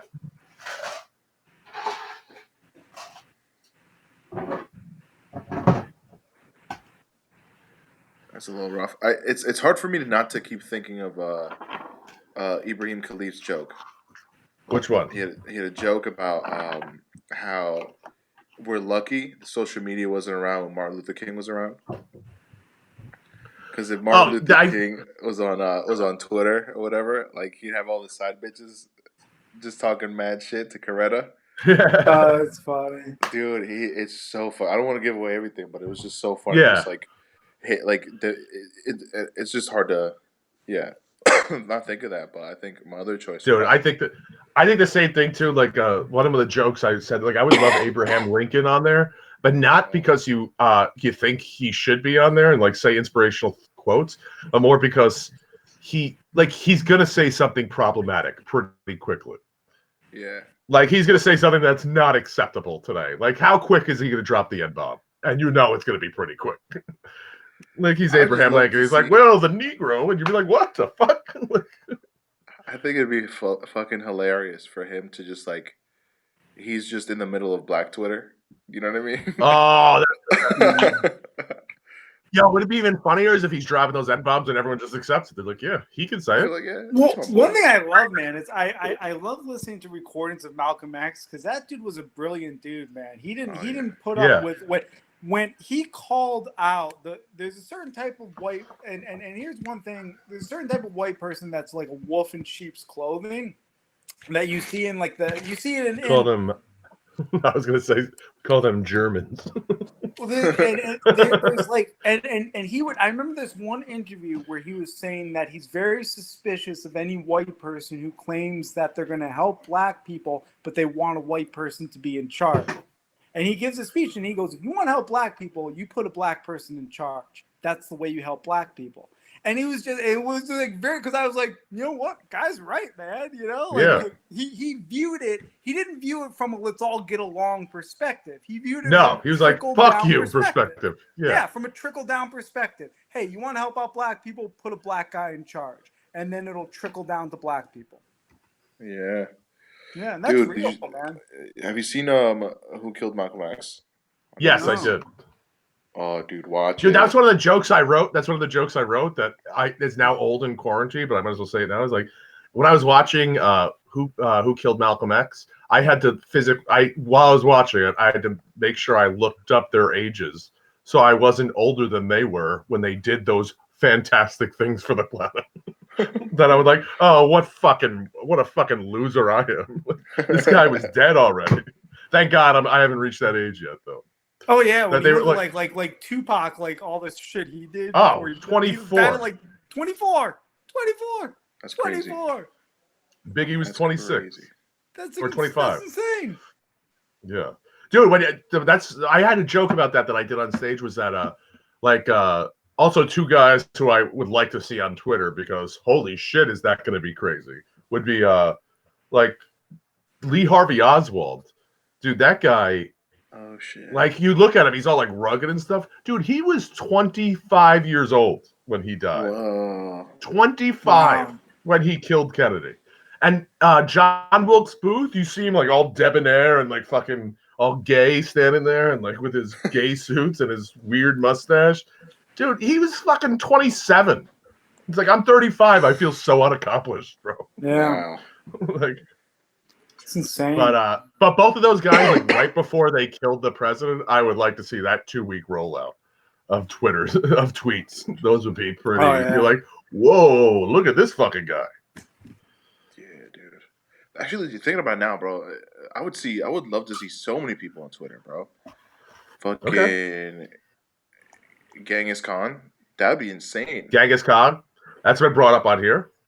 Bro, like imagine him just tweeting out cities like he's going on tour and shit. Yeah, exactly. like his dates. Dude, can you imagine him like?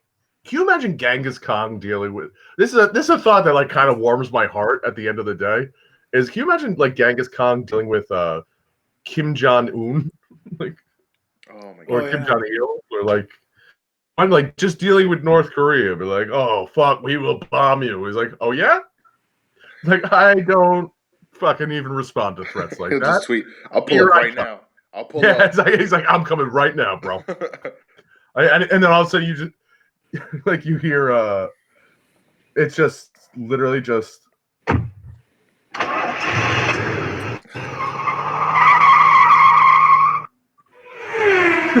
right to North Korea. Yeah, fucking, and here comes Genghis Khan, like, what up? Isn't it something like one in every 5 or like 8 people are actually technically related to Genghis Khan? That's how much fucking he did. It's insane, dude. It's something like that. That's insane. Yeah. Okay, so that was questions, everybody. We got the questions. Word. Finished questions. And now, even though I know I'm gonna have to piss soon, but it doesn't matter. We're gonna move right into dude, that was such a great round of the 10 questions because that took literally 79 minutes to get to. Good job, everybody. I'm proud of you. I'm proud of all of us. That was fun. Thanks. That was fun. So now we're gonna go into the interrogation game.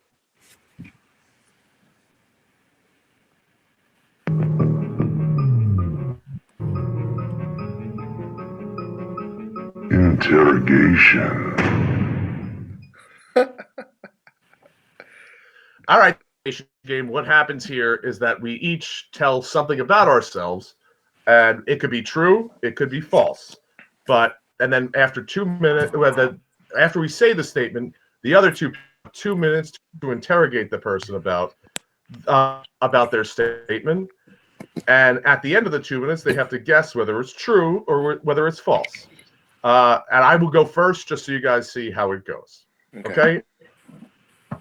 I once met Al Leiter of the New York Mets coming out of a liquor store. Go ahead. Okay. Well, Thinking out loud, you've been to a lot of liquor stores. You've been That's to a correct. lot of them. That's I correct. there has to be at least at some point you have to see somebody famous. But all right, so That's correct. where was this? Summit, New Jersey, where he lives, by the way. Right across the street from Eli Manning. Okay. What was he wearing? He was wearing a white shirt. I can't remember if it was a button down or a polo. Okay, did you say anything to He was him? wearing a white shirt. Yeah. What'd you say? He said, I was coming out of the liquor store with a bottle of vodka. He said, someone looks like someone here is having a party.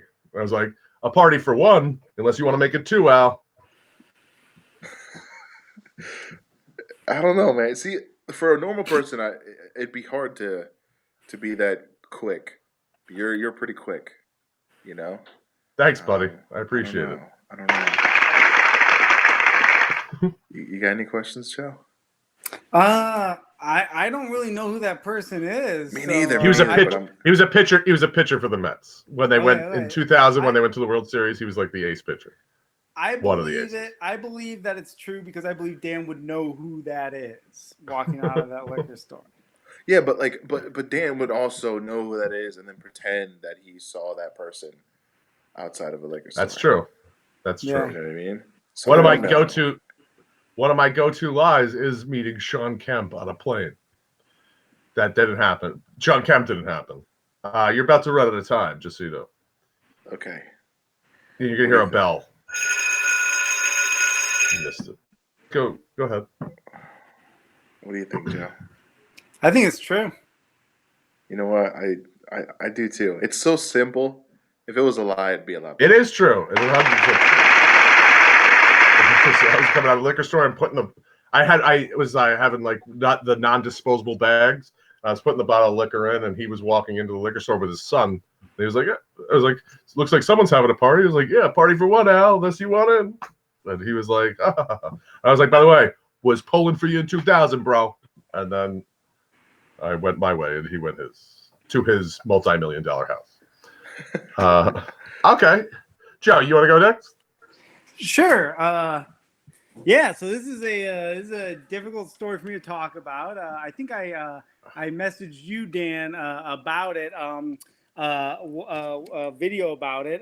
So when I was 13, my aunt falsely accused me of molesting her son. It's a true story. Well, that's you just blew the ending for me. Oh, okay. Well, I think it's true. How old were you? right now I'm 37. I was How old were 13 you at when the she time. did this? Which 13 at the time, yeah. And how old was her son? Her son was like 3, like super young. Oh, wow. Yeah. My aunt thinks that she wanted to extort money from my grandmother because she went and she made the false accusation to my grandmother, who had a ton of money.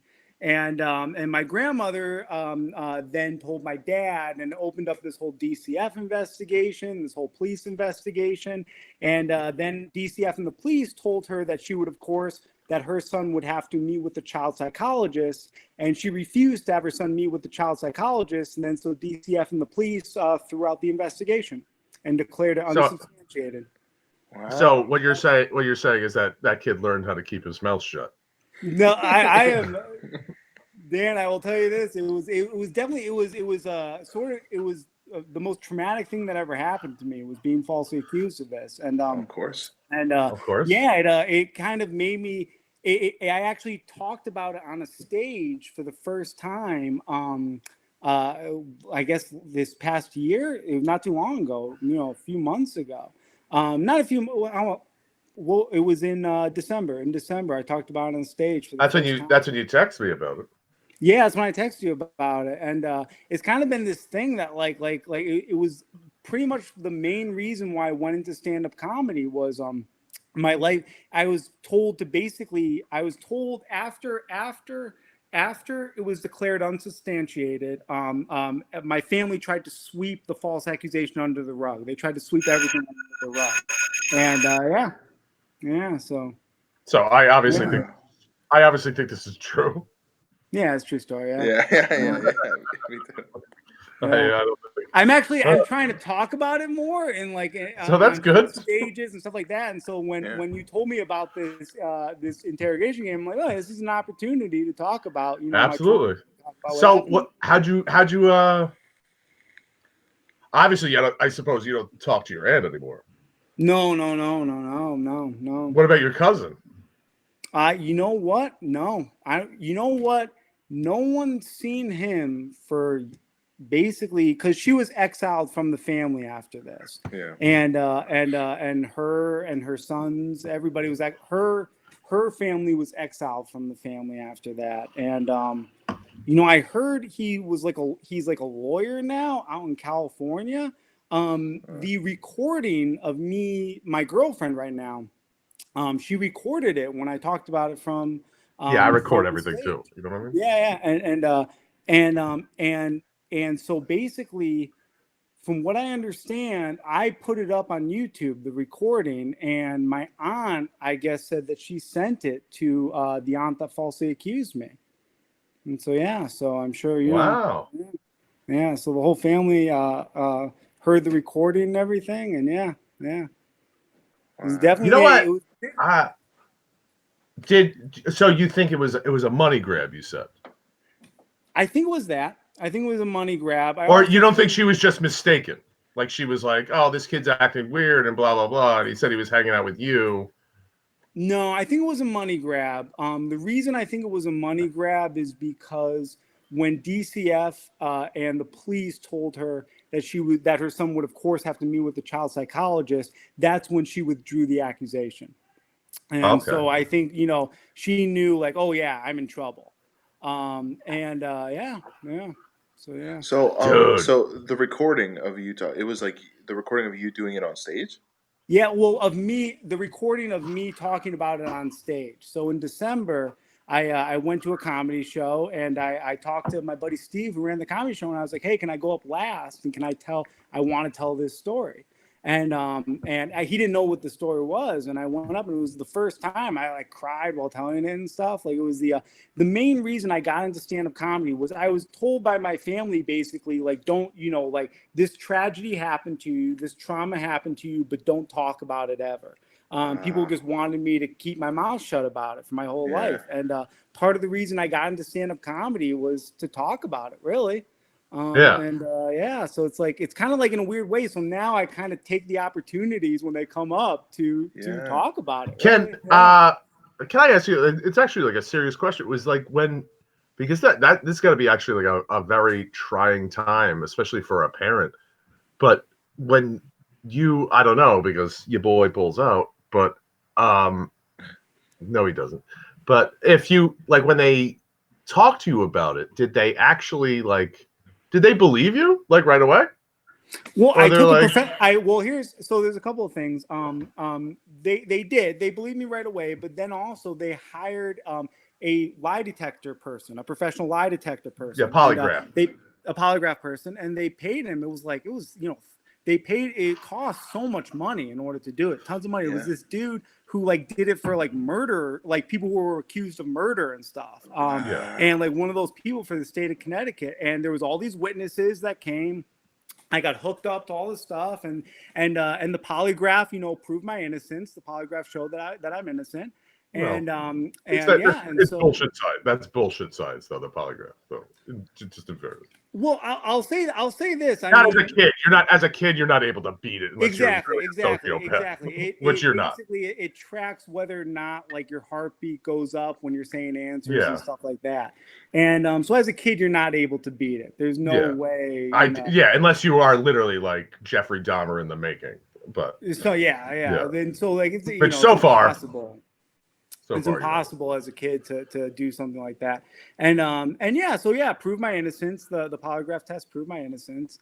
And then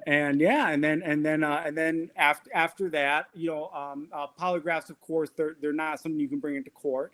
And then it was Absolutely the police and DCF told my aunt that her son would have to meet with the child psychologist, and then she withdrew the accusation. And then it kind of, here's the thing, I'll tell you this.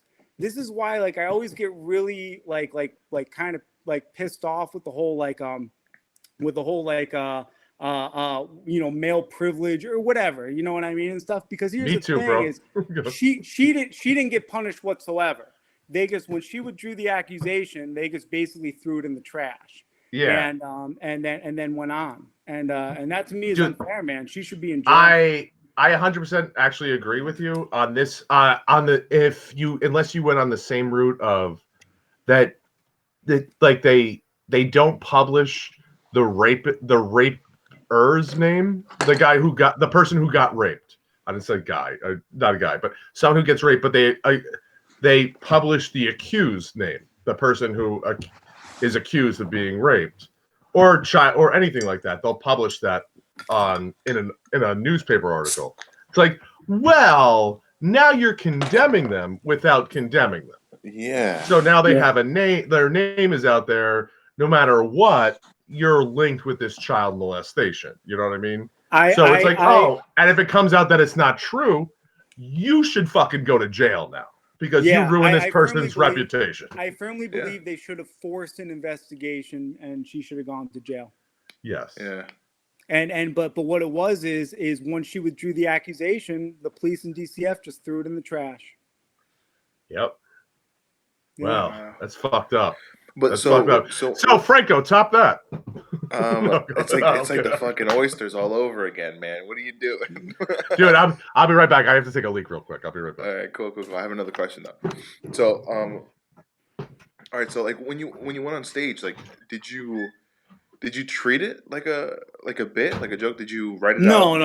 No. I treated it kind of like a TED Talk, where I was telling my trauma, where I was telling what happened to me. Wow. Yeah, you can go into my YouTube. It's on my YouTube page. It's called Joe Camerota, and it's an 18-minute long recording.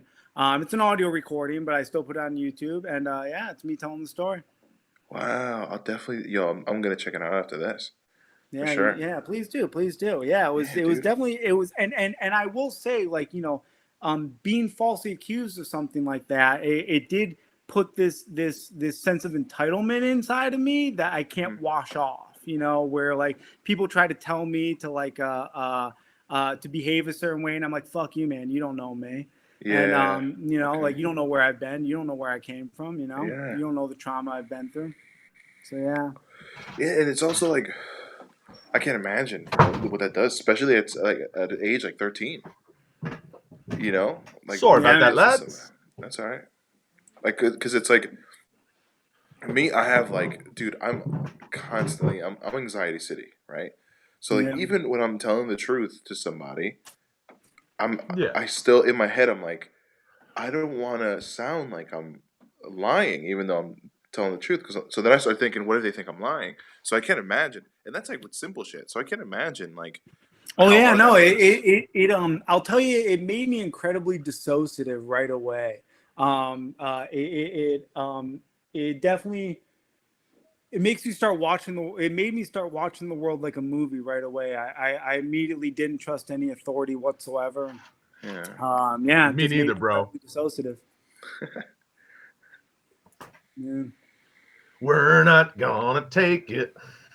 By the way, Franco, that's why they do. You would actually level out because of your actually being in the questioning. That's why they do the first couple questions are is your name Franco Danger, which is obviously a lie. Yeah. So it'd be no, and then it'd be okay, he's telling the truth. But your anxiety level. But see, what I think is, I think it's it's not like that. It's my anxiety is so much I'm waiting for the question, right? The big question. So when they ask me other questions, I'll probably be able to pass those questions, even if I'm lying, because I'm not even thinking about it. Because you're a human. If you're talking about the polygraph, what they do is they do extensive testing on you before they do the main test to get your baseline. To figure out how anxious you are naturally, in order to get your Yeah. baseline. And then so Exactly. they then go, That's the okay, word I we was are thinking now of, going- baseline. Yes. So they go now we are going to do the test. And so then they know your baseline versus the test. Yeah. Yeah. Well, okay. Now that we did that, Franco, your turn. Okay. Dude, mine is so fucking stupid now, bro. All So, right, yeah, go. you guys ready definitely for should have this? gone last, Joe. Oh my god. Because I have I'm so sorry, Franco. I'm so sorry because I don't know these beforehand. So go ahead. All right, so you got to give me 2 minutes and 15 seconds because 15 seconds is going to be us being like, I can't believe this is going after Joe's. All right, so, okay. In high school, I was so good at dancing that. All right, in high school, I was so good at dancing. Perfect. Okay. That I was asked to join an all Asian hip hop dance team that were all college aged kids. Okay. True or false? How old are you in this? I was in in high this school. scenario. I was 16, 17. Everyone else was Okay. like 22, 20, 18. So why would they see you dance? Were you hanging at Um, Hunka Bunka again? a homecoming dance. There was seniors, and they were also involved with the dance crew. Oh, you were in a crew. It was a dance crew, yeah, hip hop dance crew. Oh no, I thought you were. Never mind. What was your build in high school? My build? Yeah. What were you like? like Same height, obviously, physically, pretty close. Same Yes. height. Just maybe just a thinner version, but I was still a little bit thick. Just a thinner version of me. Still a little chunk to it. Okay. Did you do it? Did I do it? Yeah. Did I join the team? Yeah. Yeah, I was in the team for about 2 years. While 3 you were years. while you were a junior in high school. Yes. Okay. So you just slipped up because you said sophomore. Did I say sophomore? Yeah. I don't think I said sophomore. Yeah, you did, bro. I'm onto your game here. I think it's true because I think like. But we still got 30 seconds. Don't Okay. hold your judgment. I think I think here's where my head's at. Okay. People who perform have to want to, like, I was in, like, every time there was like a talent competition or something like that, I was like, oh, I want to be a part of that, because I was aching to perform on a stage. And you being a comedian now, I feel it's true for that reason. Okay. I don't know. Okay. Oh, my bad. That's the time. So you think it's true, right, Joe? I did, yeah. I'm going to be contrarian. I think it's false. It is true. It's true. Oh, I was the well only then. one. Yeah, dude. I was the only non-Asian in that dance crew, bro. Everybody else was Asian. I was tall as fuck. Dude, There's you actually a definitely video. said junior year, by the way. I was just trying to slip you up. That was No, like, no. No, I said I didn't say what year. I just said I was like 16, 17. yeah. Yeah. Which I can't really remember anyway. It was, but dude, they had crazy weed. So that's kind of what kept me on, because then people were buying off of me. But anyway, it was great, That's bro. correct. We did competitions and shit. But talent shows, it's cool that you brought that up. I was actually in band, and I was doing shows. And The then when it came band? to I was in P Diddy's making the band. No, I meant the band, the band, whose picture is right behind me. The picture's right behind me. Levon Hill. Yeah, no, but I was doing I was actually beatboxing in high school. So that was my talent show thing, but then I just had a side thing where I was dancing. Oh, see, you know what I was doing in high school? Smoking weed. Yeah, was a no, big I one. wasn't. That was never a big thing for me. I was too sensitive to that shit. It would fuck That me up. and yeah, our big thing was we used to take scope bottles and fill them with dump out the scope and fill them up with vodka and then green food dye. Okay. And then just slam scope during the day. Scope. That's Like, funny. yeah, by the time like 7th period hit, it'd be slammed, bro. Oh, dude, And then I drive to piss. Best Buy like a gentleman. Okay. I'll be right back. I gotta take another piss. Yo, So Joe you started drinking young then, huh? Yeah, this probably I definitely didn't do it my freshman year. Definitely didn't do it my sophomore year. It's probably my junior year. I probably did, but I definitely smoked. I smoked weed before I ever drank anything. And I remember specifically like, coughing so much I throw up in like one of those metal like big the drum trash cans. Yeah. Those you always find it like a baseball field, like a little league field. Yeah. And I remember it's coughed so much that I threw up in that. And then I remember not even getting high. And then I got high later, but yeah. But yeah, I was like 13. I didn't smoke much weed, and I mean, I of course smoke so much now. Well, I mean, not since the quarantine, no. Oh, what? I didn't smoke. What? You've been keeping your distance from the fucking the dealer? Well, because of my lungs. I've been eating edibles, but because of my lungs, I haven't been smoking. I'm still crushing bogeys like nothing. Although apparently I read a study that cigarette smokers are much less likely to get COVID. Really? Yeah, I don't know why, but I guess maybe we've been attacking our lungs for years now. So Fake news. Fake news. I don't know. It's a study.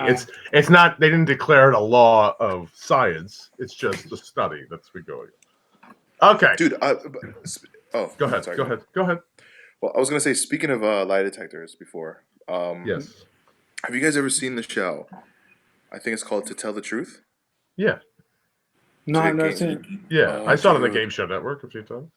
Oh my god, it's the fucking coolest. It's so funny. Where do you think this came from? Basically. Oh my god. It's like, all right, so long story short, it's just they have people who are just fucked up, right?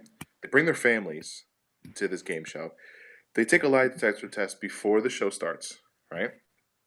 They don't know their answers. Then they go on stage and they redo the test and they answer questions in front of their families. And it's never like, did you borrow your sister's pants on that date? It's always like, did you fuck your mom's new boyfriend? And then you have to, on stage, you have to be like, no. And then the actual test results come up and be like, that was a lie. And then everyone. So like it's early. What you're saying? It's early morning. Yeah, dude, it's so intense. There's one episode which is my favorite episode. It's so crazy, where the woman gets to the last question, and the last question is like $1 million or some shit like that. It's a lot of money, and the question was,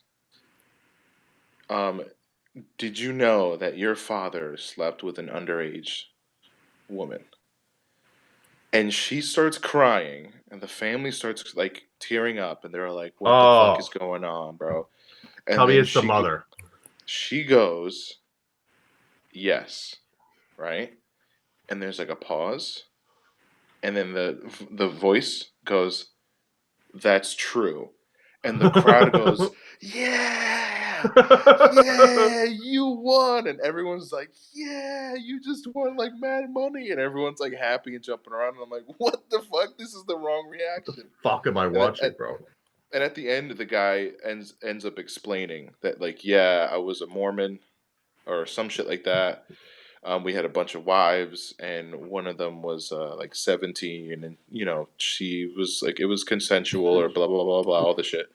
Yeah, I'm sure. But dude, it was like, why are these people cheering for this right now? Like the whole audience was just completely okay with that, dude. It's so. Dude, what's the one that fucking bugged me out? So we used to like old TV show that I used to watch all the time in college was we used to watch Family Feud, but with Richard Dawson. Okay.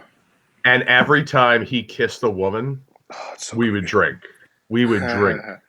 And we would do, dude, by the end of the half hour, you drank 13 shots. Like you were like, oh, I'm pretty fucked up right now. Like I'm going into the. I'm like, oh, I'm going to. It was like 5:30 in the afternoon. I was like, I'm going to this night fucking hammered, bro. Dude, Like going right into it. My favorite game show of all time. It's on Oh, YouTube. Maybe it's. I think it's still on YouTube, but it's called Isolation 2.0. Heard of it? No. Dude, it's like I think it's 12 or 10 contestants. They're all in like solitary confinement. And they have to keep passing these levels, right? For level 1 is they keep them up for like 24 hours or whatever. No problem. And they don't even know what time it is. They try to go to bed, they can't because the lights are too bright or they'll play a noise or some shit like that. Level 1, everybody passed. You can't talk to anybody. You can't see any other contestant. You know the other contestants by numbers. And as the thing goes on, it gets more and more fucked up where people like are competing. And you only eat like meal bars. No real food, nothing. You drink like just water. You don't know what time it is. You don't know how long you've been in there for. And you keep doing these things where, and like the games are like, for example, you have to sit on a bowling ball for as long as you can, right? You have to be the one to sit on it the longest to win, but you have no idea how long anybody else is sitting on it. So you could be the last one sitting on it. Everyone else could quit and be like, I'm done. And they press the buzzer, like, I'm done. Yeah. And you could be, you could have sitting on it for like 13 and a half hours longer than they.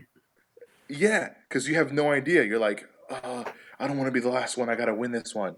So then now everyone also is just waiting 13 and a half hours because they're like, there's no direction. No one's telling me what to do. I just have to sit here longer. That's And wild. it's so fucked up. And you know what they do, bro? And sometimes if you win, you get a choice. You want a meal? Like, yeah, sure. And so they tricked a couple people and they're like, okay, you just won. So let's do the next game. And the next game is like, here you go, eat this bowl of cookies. And they're like, that's it? That's all I gotta do? They're like, all right, go. And then they eat the cookies, right? If you eat that bowl of cookies like last, if you're the last one, or you're like the one that you're the last one to finish your cookies, your punishment is a glass of milk. So you drink a glass of milk. And then your other punishment is you have to eat another bowl of cookies. And if you lose again, they give you half a gallon of milk that you have to finish. And then another bowl of cookies. And like, dude, it is so insane, bro. These people are tortured. What's that? What's that one study? There's that Stanford experiment. The prison, yeah, with the prison, yeah, with the prison, like where that's like on the same level. It's like that they literally have 30 people and they make 15 of them guards and 15 of them inmates. They say like, oh, you guys are now inmates and now you're your guard. These are your guards. And they monitored how they reacted to things. And they became the guards so fast that they started just whipping people's asses and shit like that. Like, ooh, ooh, ooh, ooh. And I think a couple people died. Like a couple of the inmates died. Jesus.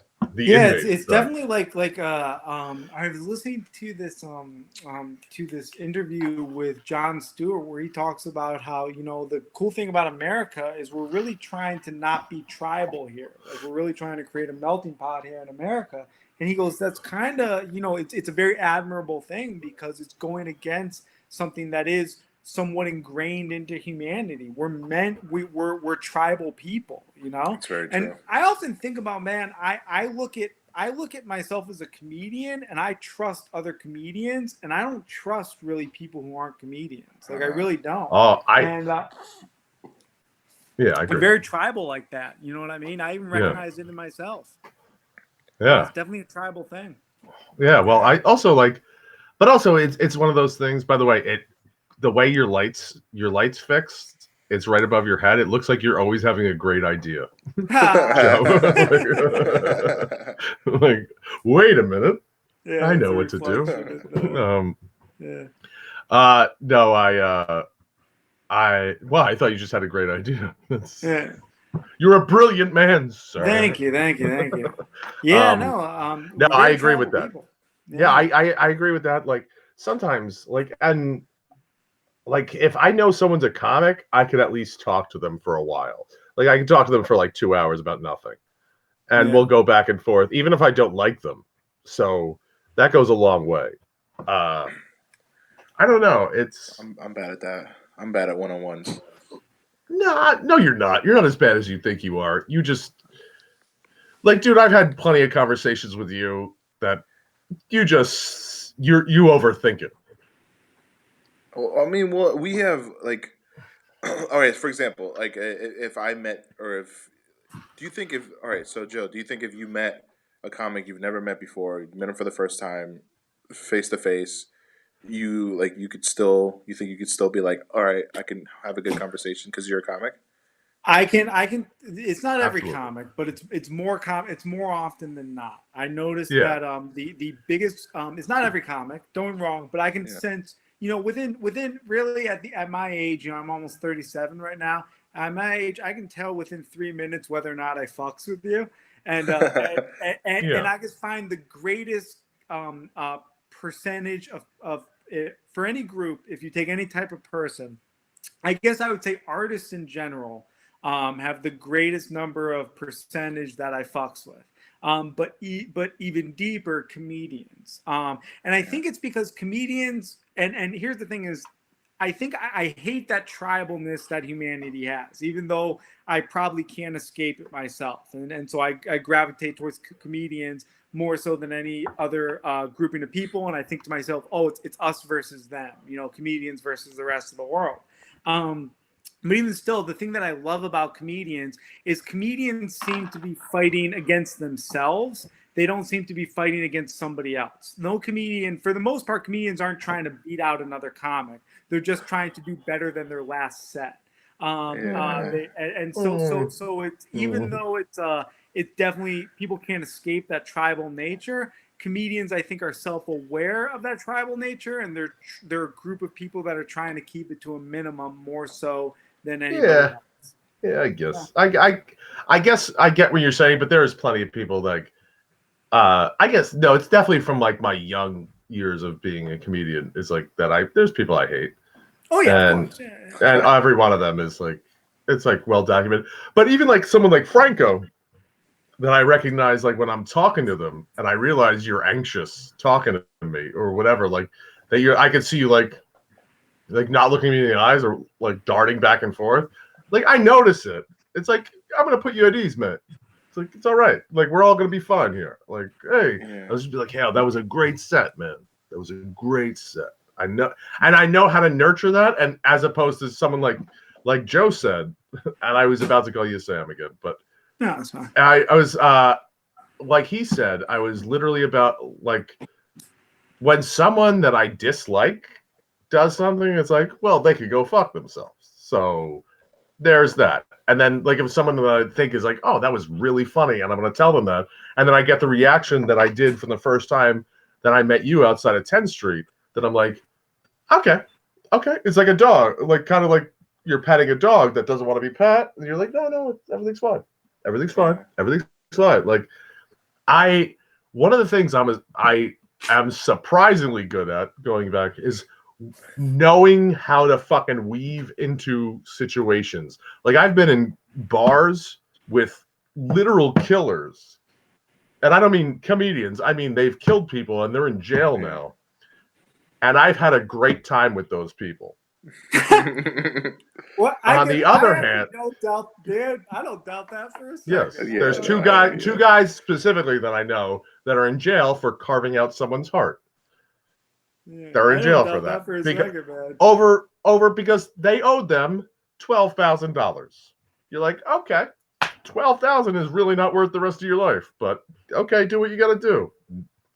His name is Nut. I have no doubt about that, man, because you have gotten drunk in many a places. Yes, and I'm very good at weaving in and out of like, okay, well, this murderer. Yeah. And also you're a big dude, and I know even for myself, like a lot of people they get scared walking down the street, but I'm like, oh, I never get scared walking down the street because no in my mind I'm like, no one's ever gonna rob me. You're gonna wait for the old lady. Yeah, exactly. That's exactly my mentality. Well, dude, I've walked down some rough streets, and every single time I'm like, I think about it, they're gonna look at me and be like, yeah, there's an easier guy. Dude, when I was working for my family business selling truck parts in New Jersey and stuff, I would sell truck parts in Camden, Patterson, Newark, you know, and I never bat an eyelash about it. And people would think I was nuts, but I'm like, they're not going to rob me.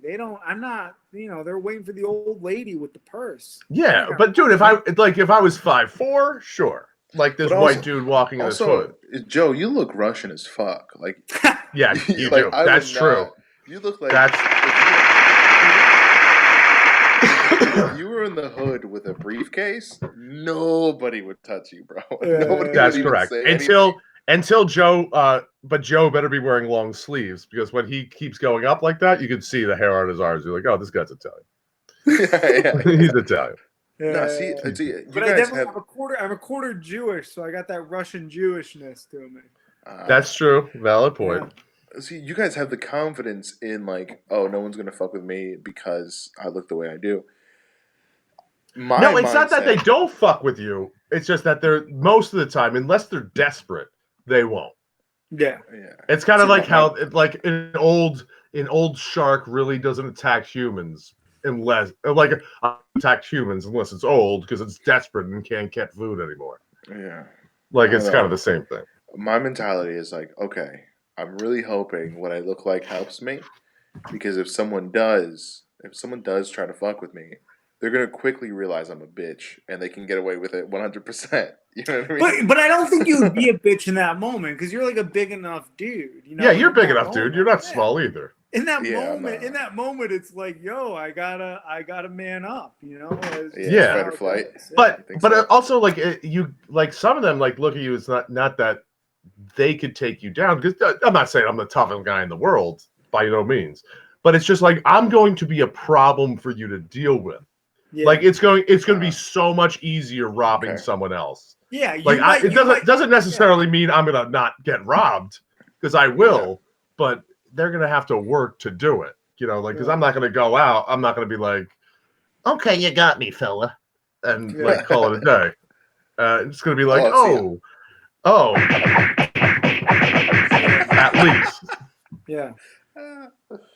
Yeah, guys like me and Dan, or even you, Franco, you're either going to fight or at the very least, you're going to run. At the very least, you're going to do something that makes it difficult for them.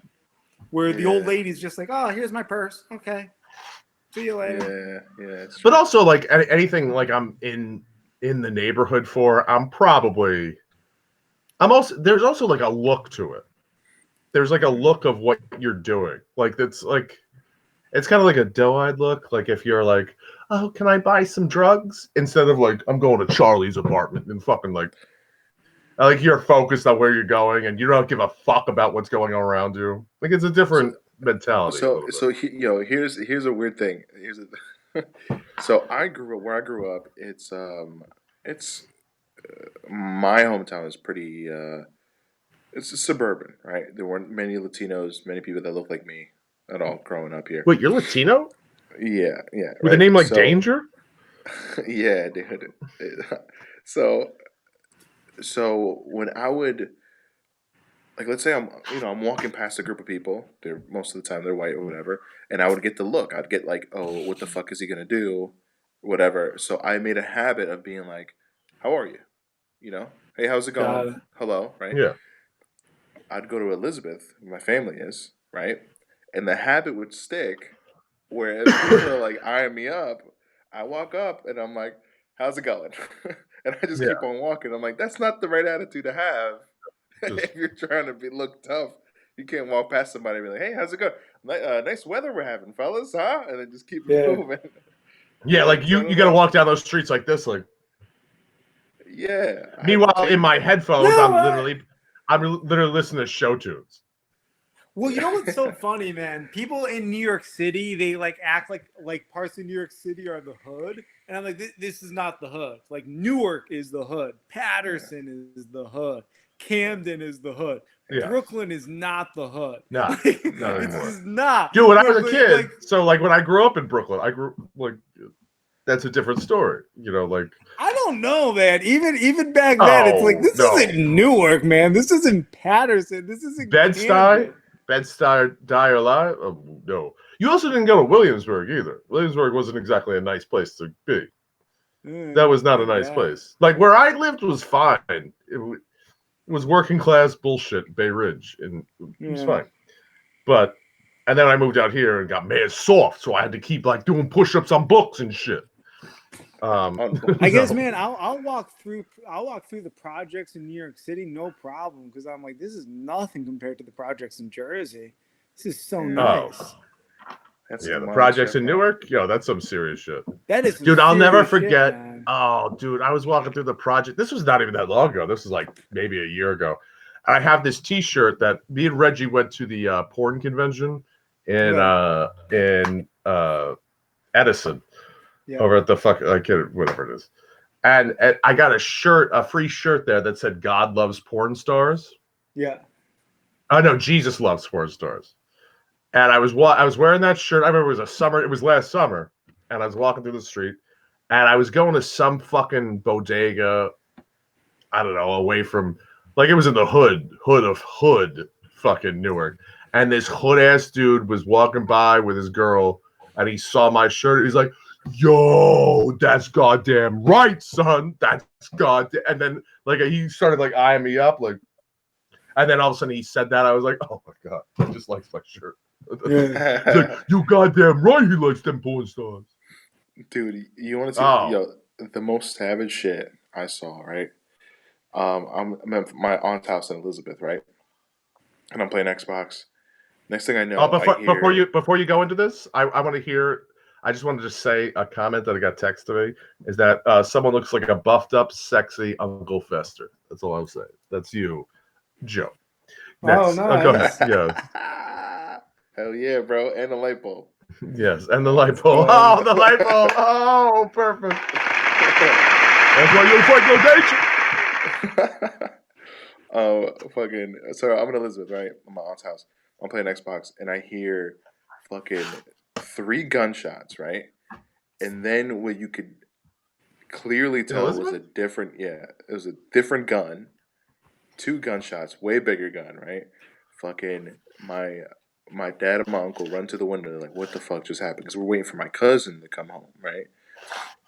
They look outside. My aunt turns off the lights. They see a guy hunch over a car and die right there, like just bleed out under a car, right?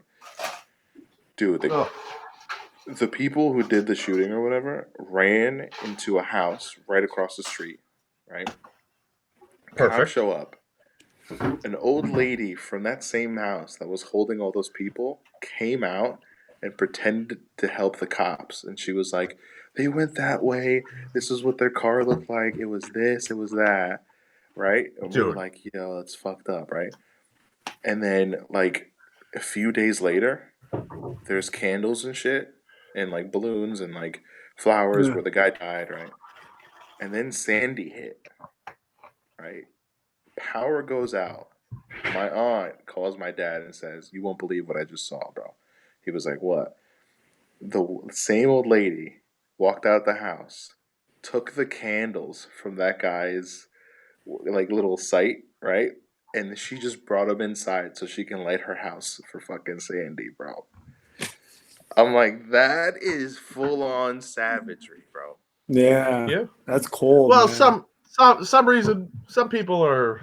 First of all, I want this known on here. If I die in a car accident, don't leave anything. Don't leave anything on the side of the road. Don't bother. Hey, I also don't if care. a hurricane hits, you're like, you know what? Yeah. Also, and if the hurricane hits and someone did leave that, take all my fucking candles. Yeah. Go I nuts. would be Go like that. nuts. I would I'll be like happy my that. blood heats your house, even though it already did. Because I'm now haunting you. I've been haunting you since that day, since you let me die under that car. Second of all, scumbag, bro. There's a place in hell for that bitch right now. There's like the devil's like mopping up and shit. Like, that's terrible. Well, so that was interrogation. Usually we end now, but I'm gonna ask you guys a couple would you rather's if you're cool with that. Yeah. Okay. Yeah, because unless you guys have anywhere to go. No, I'm good. I do. Okay. I do have to work. Would you rather? Okay, well, dude, I'll literally ask you like 5 questions. Let's do it. Okay, because it was supposed to end literally 10 minutes ago. Okay. But would you rather have raging diarrhea at a festival or at your wedding? Festival. Festival, Festival, definitely festival. 100%, bro. I don't know any of those 100%. motherfuckers, bro. I don't give a shit. Yeah, I'll keep I on don't. Yeah, I dancing. don't give a Fuck you. shit. I'll keep Keep on on, dancing. You know keep what? I'll on have more room dancing. to dance. I'll have more room because no one wants to stand next to me because I smell like shit. So I can dance my ass off. You know what I Correct. mean? Correct. Do the And bathrooms you're at so the, good. Do the bathrooms at hold on? Do the bathrooms at the festival have doors on the stall? Sure. Okay, yeah, then yeah, festival. Yeah. Yeah. Porta potties, Okay. probably. Oh, dude, I'm definitely going Porta festival. potty? I Yeah, don't give a fuck festival. about those Festival people. all day. Fuck that. Festival all day. I don't care if I go there with Bruce Springsteen. I'm shitting my pants. Okay. Watch your parents fuck once a day for the rest of your life, or have a threesome with them to make it stop. Oh, so both I'll tell you. scenarios. I'll tell you what I'm doing. I'll tell you what I'm doing for the rest of my life.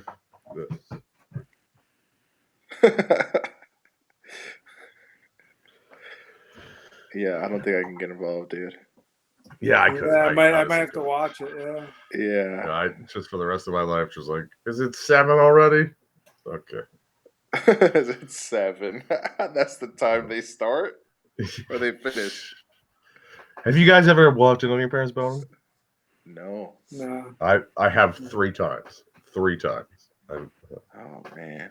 First time I was a child. I was like 3 or 4, and then I was 12, and then I was 17, and then I never went in there again. So I'll tell you a quick, great story. This girl I dated, her name was Dana. We had a thing. We were friends. Dana? It was me. Dana.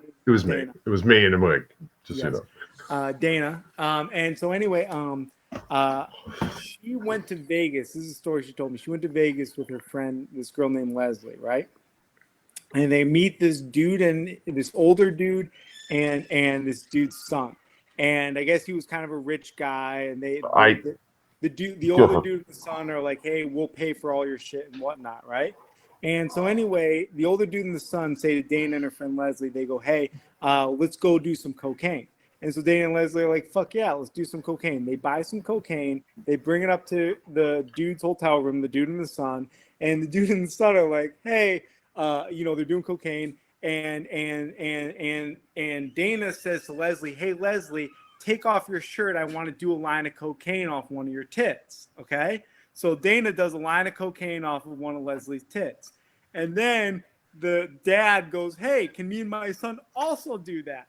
And Dana says to the dad, yeah, you can do a line off of Leslie's tits if you do a line off of your son's tits first. And the dad convinced his son to let him do a line off of his nipple so he could do a line off of Leslie's nipple. No problem. Dude. No problem. Dude. That's not even a question. They have to think about that for the rest of their lives. No. Never once would I think about that for a sec. I would never think. I'd be like, yep. No problem, bro. Really? Go nuts. Yeah, I'd be like, go nuts. I would never think about it ever again and be like, yep, yeah, he sure did to get shot at that girl's tits. Good for him. It would never even be like a question. I'd never even be a question. It would be a question, like, obviously. Crazy. That story, I laughed my ass off. Oh, yeah, it's hilarious. Don't get me wrong, it's hilarious. But there's not even a question in my mind that I'd be like, I'd even look at my son and be like, you better fucking do this, bro. Like, you better do this. And I'd look at my dad. I'd look at my dad and be like, yeah, let's do it. That dad and that son, they know. Absolutely not. That story. Absolutely not, dude. I'd look at my dad and be like, guess what, dude? We're doing it right now. Let's go.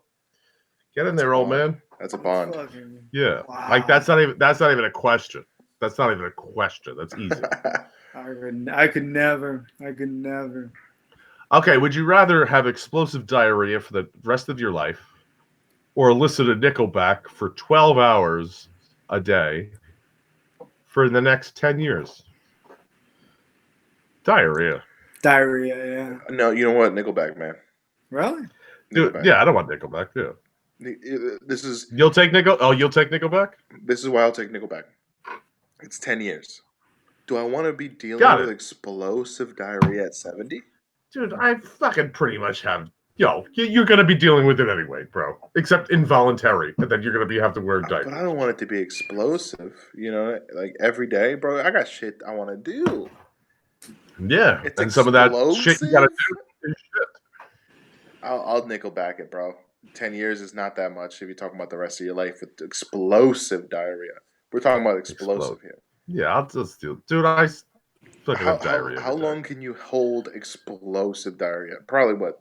Yeah, You know what it hour? is? You know what? I gotta be honest with you. I haven't heard every Nickelback song, so I don't know if I can even give an answer to that. There you go. No, Some you of it could be- definitely have not heard every Nickelback song. No, I haven't, guarantee you. That's what I mean. I Is I know. bet they have a bunch of albums, so at least it will be varied after. It's a gonna while. show up in your Spotify in like a month. Yeah. Yeah, right? now that you It's just set gonna it show into your phone. Yeah. Now that you set it Oh, into dude, your that's phone. true. That's true. Would you always rather noticed have? that? Yeah. Would you rather have permanent clown face or permanent clown clothes? Oh, Close. I'm going Could the I- face, bro. could I customize the clothes? You could change them up, but they're always going to be clown clothes. Can I have? You like could a change Ronald up. You could McDonald change up the suit? makeup too. What?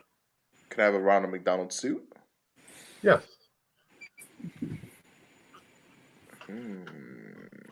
He was a I think that clown. might I'll be accept it, it. dude. That might be it, bro. No, bro. Because, dude, I'm just thinking about the summer. You'll die. You'll fucking die True. in that shit. But like how much? Like clown makeup is. A And lot of like you're makeup. showering in that. That's fucking. It's permanent. Oh, you can't change it. No. You can change the clown makeup, but you always have to have clown makeup. Yes, it's like a fucking. You can like magically change. It's like when you're making a fake character in a video game, like click, click, click, click, like it's always there. How minimum can I make the face makeup? Can I just have like 2 triangles? Boop boop boop boop. That's it. No. It's got to be Like you full gotta be white. like almost like yeah. I'd fuck a guy in a clown clothes, but not face. That's Kate Hester, everybody, fan of the show. And guest of the show, not face ever. Well, someone got Yeah, raped dude, by a clown. Yeah, face. You know, I'd probably be able to still get a job with clothes. Oh, you Yeah. absolutely could, but except that you're gonna have like part of that collar, like stick fucking suit and shit. Yeah, clothes. Joe, did you answer? Yeah, close, definitely. Okay. Close. Okay. Would you rather eat a sandwich riddled with your dad's cum, or do a shot of your mom's period blood? Shot. Dad's cum because just period blood is more disgusting to me than cum. See, I'm gonna go dad's cum just because I don't know if I notice it in the sandwich. That's what I mean. Yeah, It's I- riddled though. Well, it's all over, but that dude. Have you ever had salami? It's a salty No, but meat. Franco does make a good point. The word riddled was used. It's not like, oh, I can barely taste it. You No, know what? it's Franco does make a good point. You know, you choke down that period blood in one shot versus a whole sandwich. yeah. You guys do. You have to chew it. Yeah. You know And what? take You're one right. bite. But you have to chew it. Oh no, Here's it's another gonna take bite. longer. But I feel like I'd actually like eat the sandwich. I'd be like, not bad. Then we gotta get some dad cum on all my sandwiches. No, there's no way you think that. There's no way you'd be like, not bad, Dad. You know what? Make me another. Hey, pops, Yeah. round 2. Can I take Guess what's something for going? dinner? Pop sandwich. Back in lunch. Also, I like to eat. Also, where it matters, because if it's like, okay, if it's like on a dare, people are around you, you eat the sandwich, no problem. But if you have to take it for lunch, that's a whole different thing. You know what I mean? If you got to open up the lunch box, you got your coworkers around you, and they're like, "What are you having?" And you got to explain it to them. All right. It's very different. The shot is, I'm done. One and done, baby. Okay. So this would you rather is you die, and your body is found on a pile of drugs with naked pictures of kids all around you, or you die on a pile of $20 million in cash with a dead kid next to you? How did the kid die? That's undisclosed. Oh, I would definitely go dead kid next to me. Yeah, I go dead kid too. Yeah, I think so. I mean, I don't know. I think I'd have to. Did I kill him? We don't know, right? I'm gonna say a gunshot to the head, but you don't have a gun. Oh, then yeah. Oh yeah, then kid, yeah, Yeah, totally, 100%. I got nothing to do with that shit. But you're literally sacrificing a child for this. But you're gonna not die a monster. Oh, I didn't think of it that way. That's what it is. It's either you die a monster and you harmed no one, or you die terribly and you're a monster. Oh, whoa, who's getting those pictures then? Well, the pictures were for you, but I'm imagining you overdosed on them, or you're just an incredible drug dealing pedophile. But those kids, there's way more kids. Now we're just talking. Here's the bottom. But the kids aren't dead. The kids are alive. But what kind of life is that? You know what I mean? I understand. So I think I'd go for one. It's dead kid. It's the whole scenario. Would you kill one person to save 100? It's that scenario. Well, I guess I'd rather just the kid die of natural causes. Okay, this is the last question I'm going to ask you guys tonight because, dude, we just kept riffing. Would you rather live in Jurassic Park or The Walking Dead? Jurassic Park, just because it'd be cool to see dinosaurs. Yeah, right. I think so. Yeah, I think Jurassic Park, just because, and I say this answer every night, is that once you get off the island, the world's the same. That's You're true. fine. Yeah. Jurassic Park. Also, all right, someone else say Jurassic dinosaurs. Park. Yeah. There are. Well, I don't know if friendly is the word, but not aggressive. All right, guys, we did it. I want to thank my guests tonight, Franco Danger. Franco, did they find you online? Okay. Franco Danger Comedy on Instagram. Franco_Danger on TikTok. Hey, I'm young. Oh, shit. Yo, add me on Xbox. I play Fortnite like a motherfucker, bro. Franco Danger. That's it. Oh, look all at one you. Word. Oh, and our other special guest tonight, Joe Camerota. So on Instagram, I'm the Readers Are Leaders show on Instagram, and Joe Camerota. Joe Camerota on Twitter, Joe Camerota on TikTok, and also my web series, A Joe Joke. If you just go onto YouTube and type in A Joe Joke, my web series will come up. Oh, beautiful! Oh, I want to thank both of you for joining me this evening. I hope you had a good time. I know we didn't get into other questions, but it's just you guys were fucking interesting, and I had a good time. So I want to say goodbye to you, and have a great night, everybody. Thank you all at home for joining us, too. Thank you so much. Hey, man. Thanks for having me. Thank you. Thanks to you, Joe. Good to see you, Franco. Good to see both of you. Good to see you, Dan. Good thing I got to piss so bad. I'll see you guys soon, okay? I'll see you soon. Have a good night, buddy. Peace.